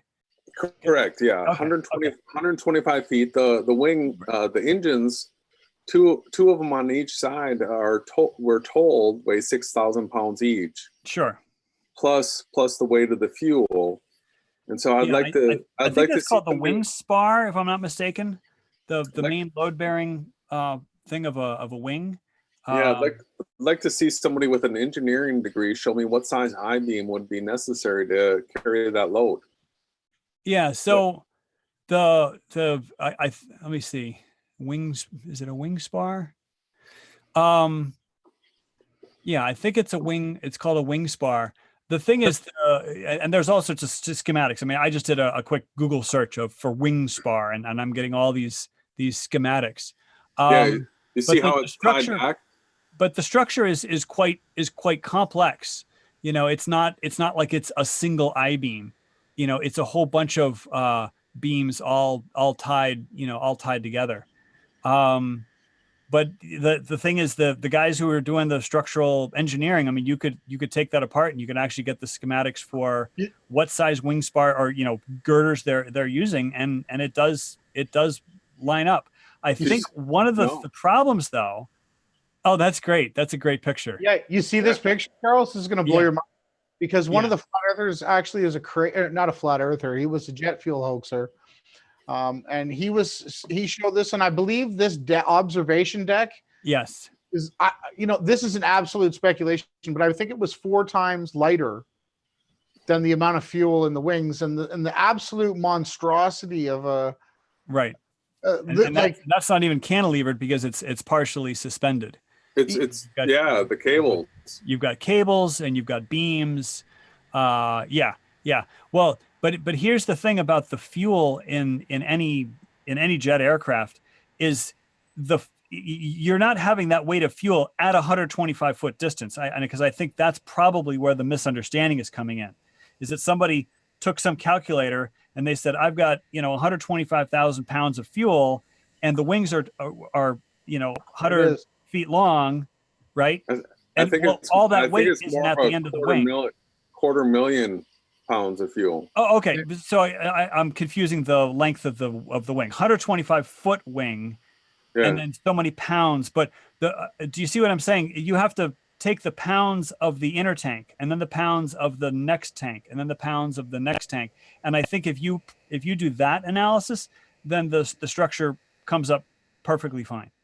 No, we've actually shown that you can download a 3D schematic, a 3D model of the A380, like in the SketchUp, and you can measure anywhere you want on the model. Okay. And so the thickness of the wings, given the concept that there are no mechanics in these wings. I mean, other than the flaps, right? No, you would have to totally alleviate the idea that there are mechanics and flaps if you were just go total volume of the wings. Oh, okay, just the total volume, meaning like pretending it's an empty shell and you just fill it with fuel. I get you. Yeah, you still don't have room for it. Yeah, that's one of the conspiracies that I have just sort of dismissed out of hand. I haven't actually looked into the numbers, but I think it would be fascinating to, because the thing is, one of the reasons why I'm in this debate is because I learned so much. I've learned so much about the sun, the moon, the stars. I've learned about the geometry of the earth. I mean, like, that's why I participate. One of the reasons why I participate. And so this will give me an opportunity to learn about aircraft design. So I'm looking forward to Oh, it's tackling that. It is full of absolute deception. They have videos of people crawling through the wings like it's some sort of fuel tank. Well, inspection? no, I mean, and it's usually painted green because it's the anti-corrosion coating. But yeah, you can, some aircraft, I think in the Spruce Goose, I think you could actually stand up in the fuel tanks, in the wing. Wow. You stand up in the fuel tank in the wing. And would there be any signs of fuel residue in the tank? Well, The yeah. ones that we've seen, they didn't have any, right? None. It's an amazing thing. So, but Charles, you do understand what we're saying is that they invented or they basically figured out. I believe it was a German scientist, Jason, if you could remember his name, was it Victor Schomburger, yeah, Schomburger? So implosion technology. That's a great question. You're a science guy, Charles. Yes. Did you know that hydrogen implodes and does not explode? I I would have to disagree with that, but I mean, if you're at a quantum level, something weird may happen. But you can observe the implosion. Yeah. You fill up a balloon. It's pretty basic. Have you ever watched a hydrogen implosion like in a science class? Okay, so I think I know what you're saying. Implosion. If you have a hydrogen balloon, and let's say you make it even ridiculous, like you have a hydrogen and oxygen balloon, so it's got a perfect mix. And when you ignite it, right? When you ignite it, it will produce water. I mean, it'll produce water vapor.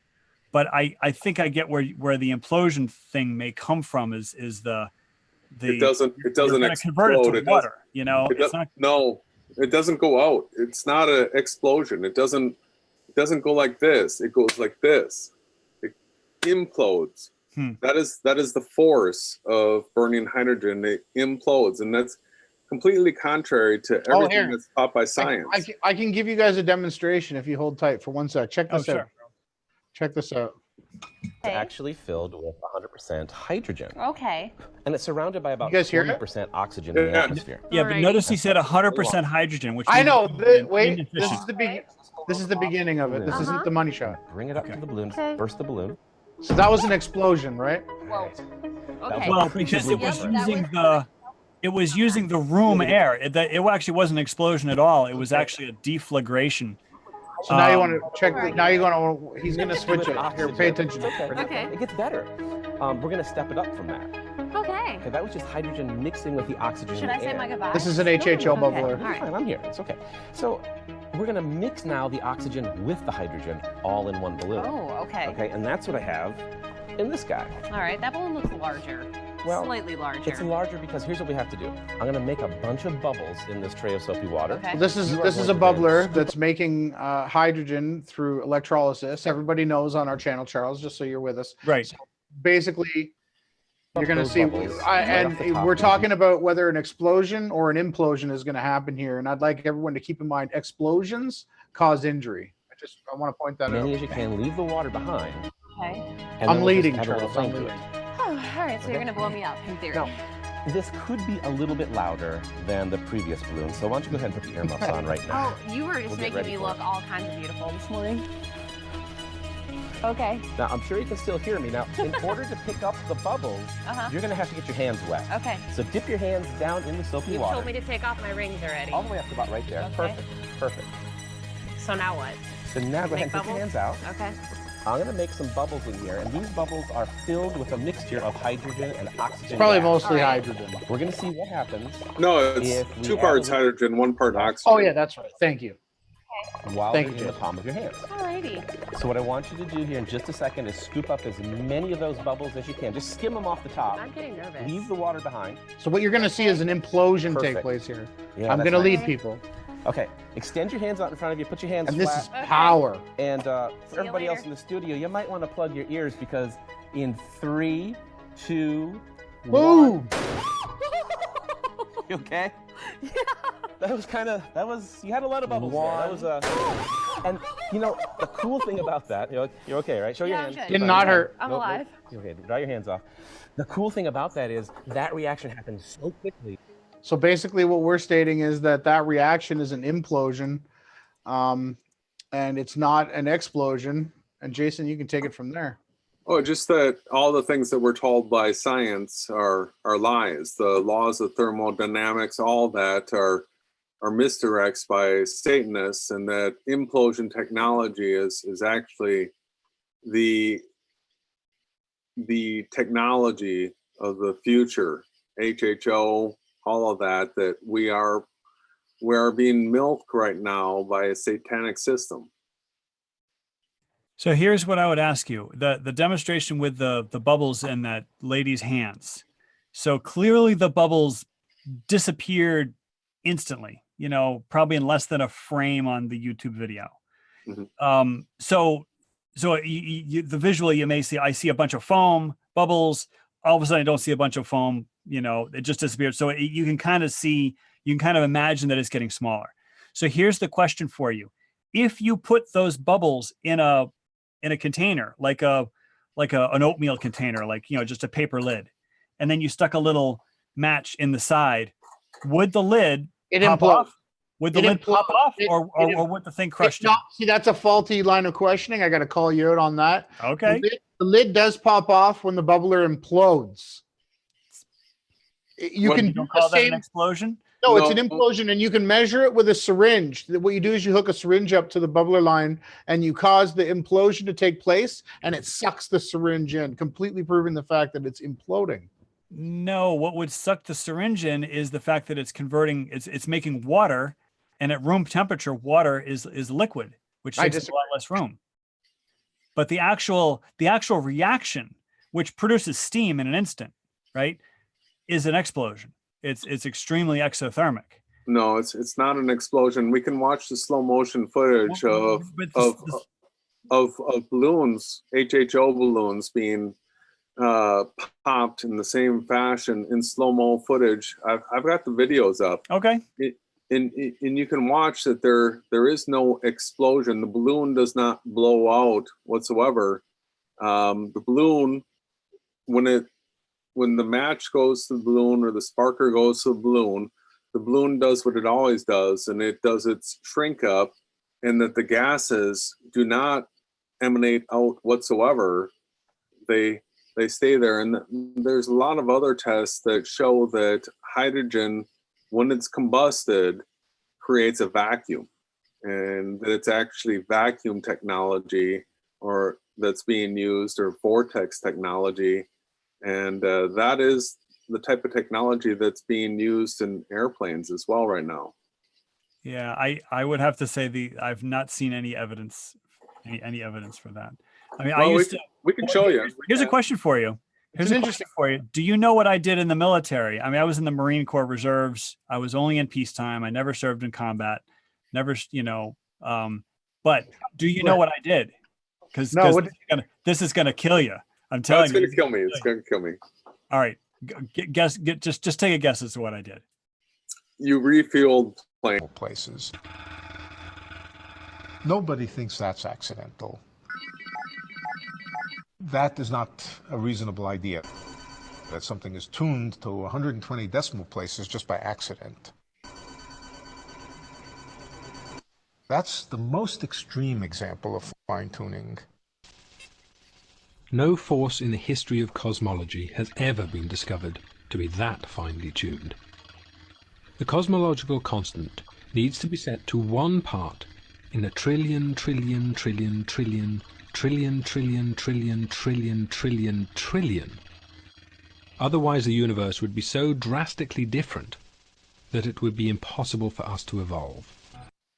So, that's what I propose to any atheist, anyone that, uses math to quantify life, the symbiotic relationship for the calculations that control our Earth and reality that we observe from the stars, from all the atoms that we can actually count and theoretically measure, results in this astronomically impossible number with trillions and trillions and trillions of decimal places. Just to be, if it was off 1 trillion, trillion, trillion, trillionth of a percent off, everything in this reality would cease to exist.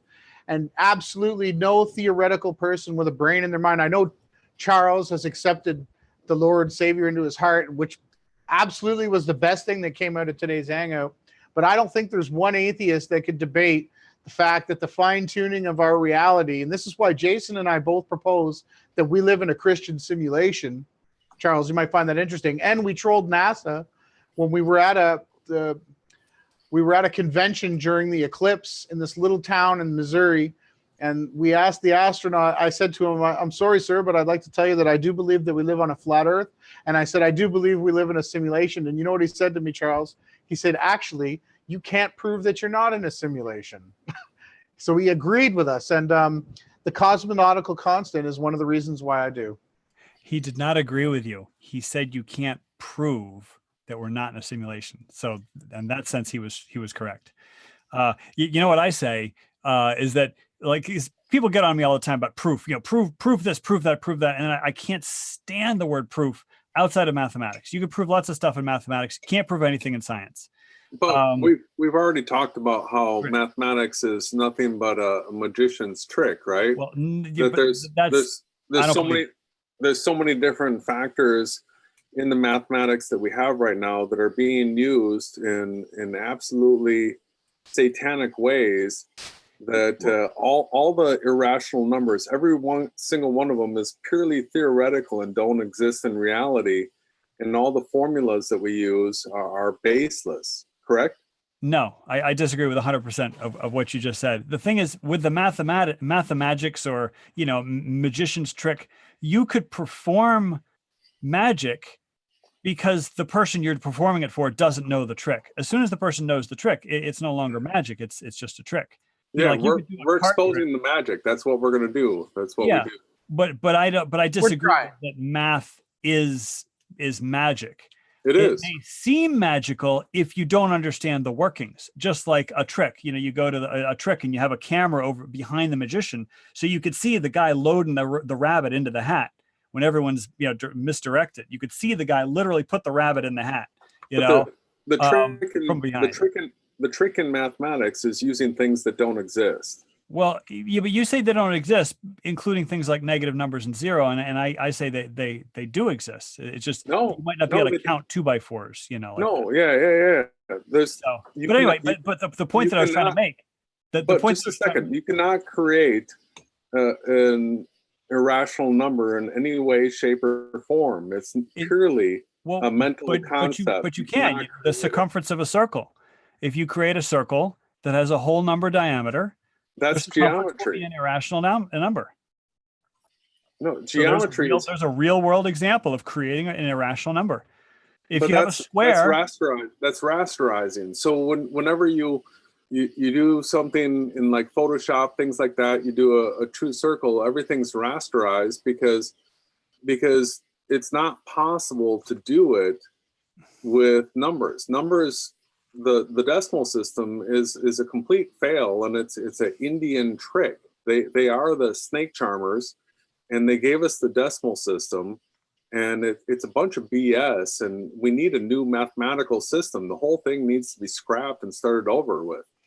Well, the thing is, mathematics is just a tool, So it's like, you're a builder, you've got a whole ton of tools, and you probably have some tools that are really important to your work, and you probably have some other tools that maybe they're kind of getting rusty, and so it's like they're good tools, they're bad tools, they're tools that like you probably weren't using laser levels 20 years ago because they didn't exist, and now you use them every day. So it's like they're just tools. A laser level is not magic. It just is a tool that helps you do your work. And the same thing with mathematics. It can be abused. It can be abused. I'm glad you admitted that. Yeah. The whole traveling salesman problem. Because anytime you introduce anything into any formula that doesn't have an existence, you create a logic error, and you're going to be able to create a formula that's going to have a zeroed out effect, and it's going to look logical, but the mathematical trick is introducing the thing that does not exist like it does exist, and it's done all the time. That's what we've found, Charles. And like I said, tonight's been great. Yeah. I don't think we should just I think we should end it on a good note. But okay, so to want to end on the good note, then here's the point I was trying to make before we had that segue, is that you can't prove that we're not in a simulation. Okay, no one can, because whatever you say is the proof could be simulated. It's part of the simulation. This proof, In fact, there's this great concept called last Thursdayism. Are you guys familiar with last Thursdayism? No. Last Thursdayism, and it's a thought experiment. And it's, you know, it's a silly, Yeah. but I mean, it's a silly concept, but it's a fun one to think about. Okay. And the concept is that the universe was created last Thursday. Okay. And so you say, well, no, of course not, because I could remember, you know, what I did 2 weeks ago. No, those were implanted memories. And you know when they were implanted?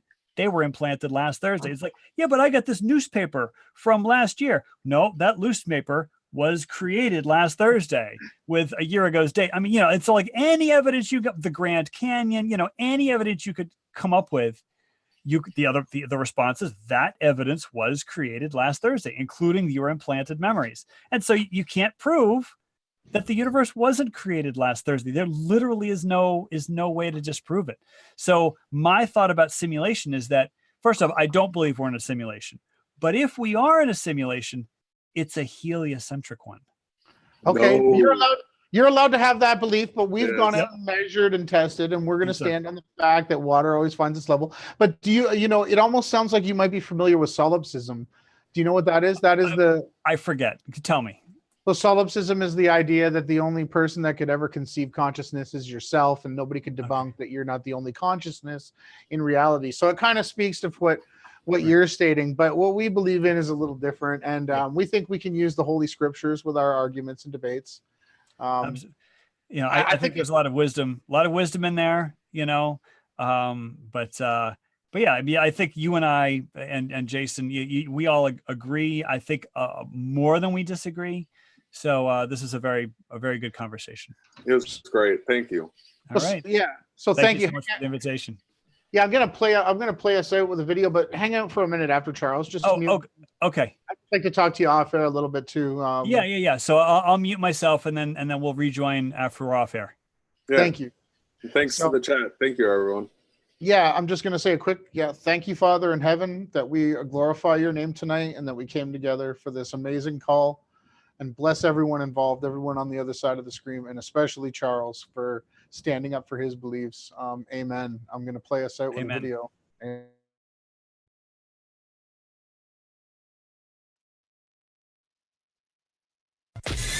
You are now tuned into the one and only All Out Truth Channel, the true Yahawashi Network.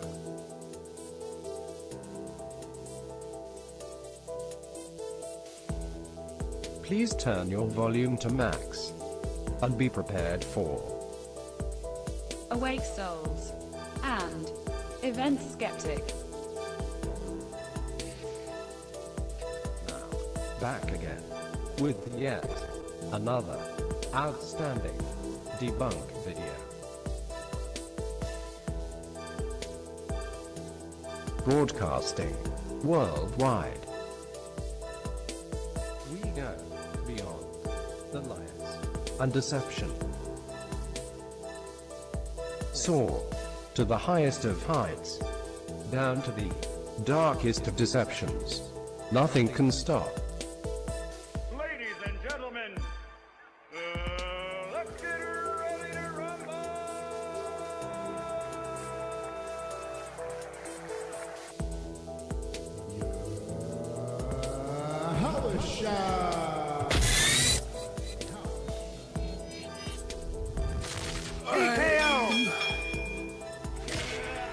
Your best community for top news and information regarding simulation reality, Christianity, and flat earth proof. Now reached the first ever simulation nation realization. We are beyond flat earth.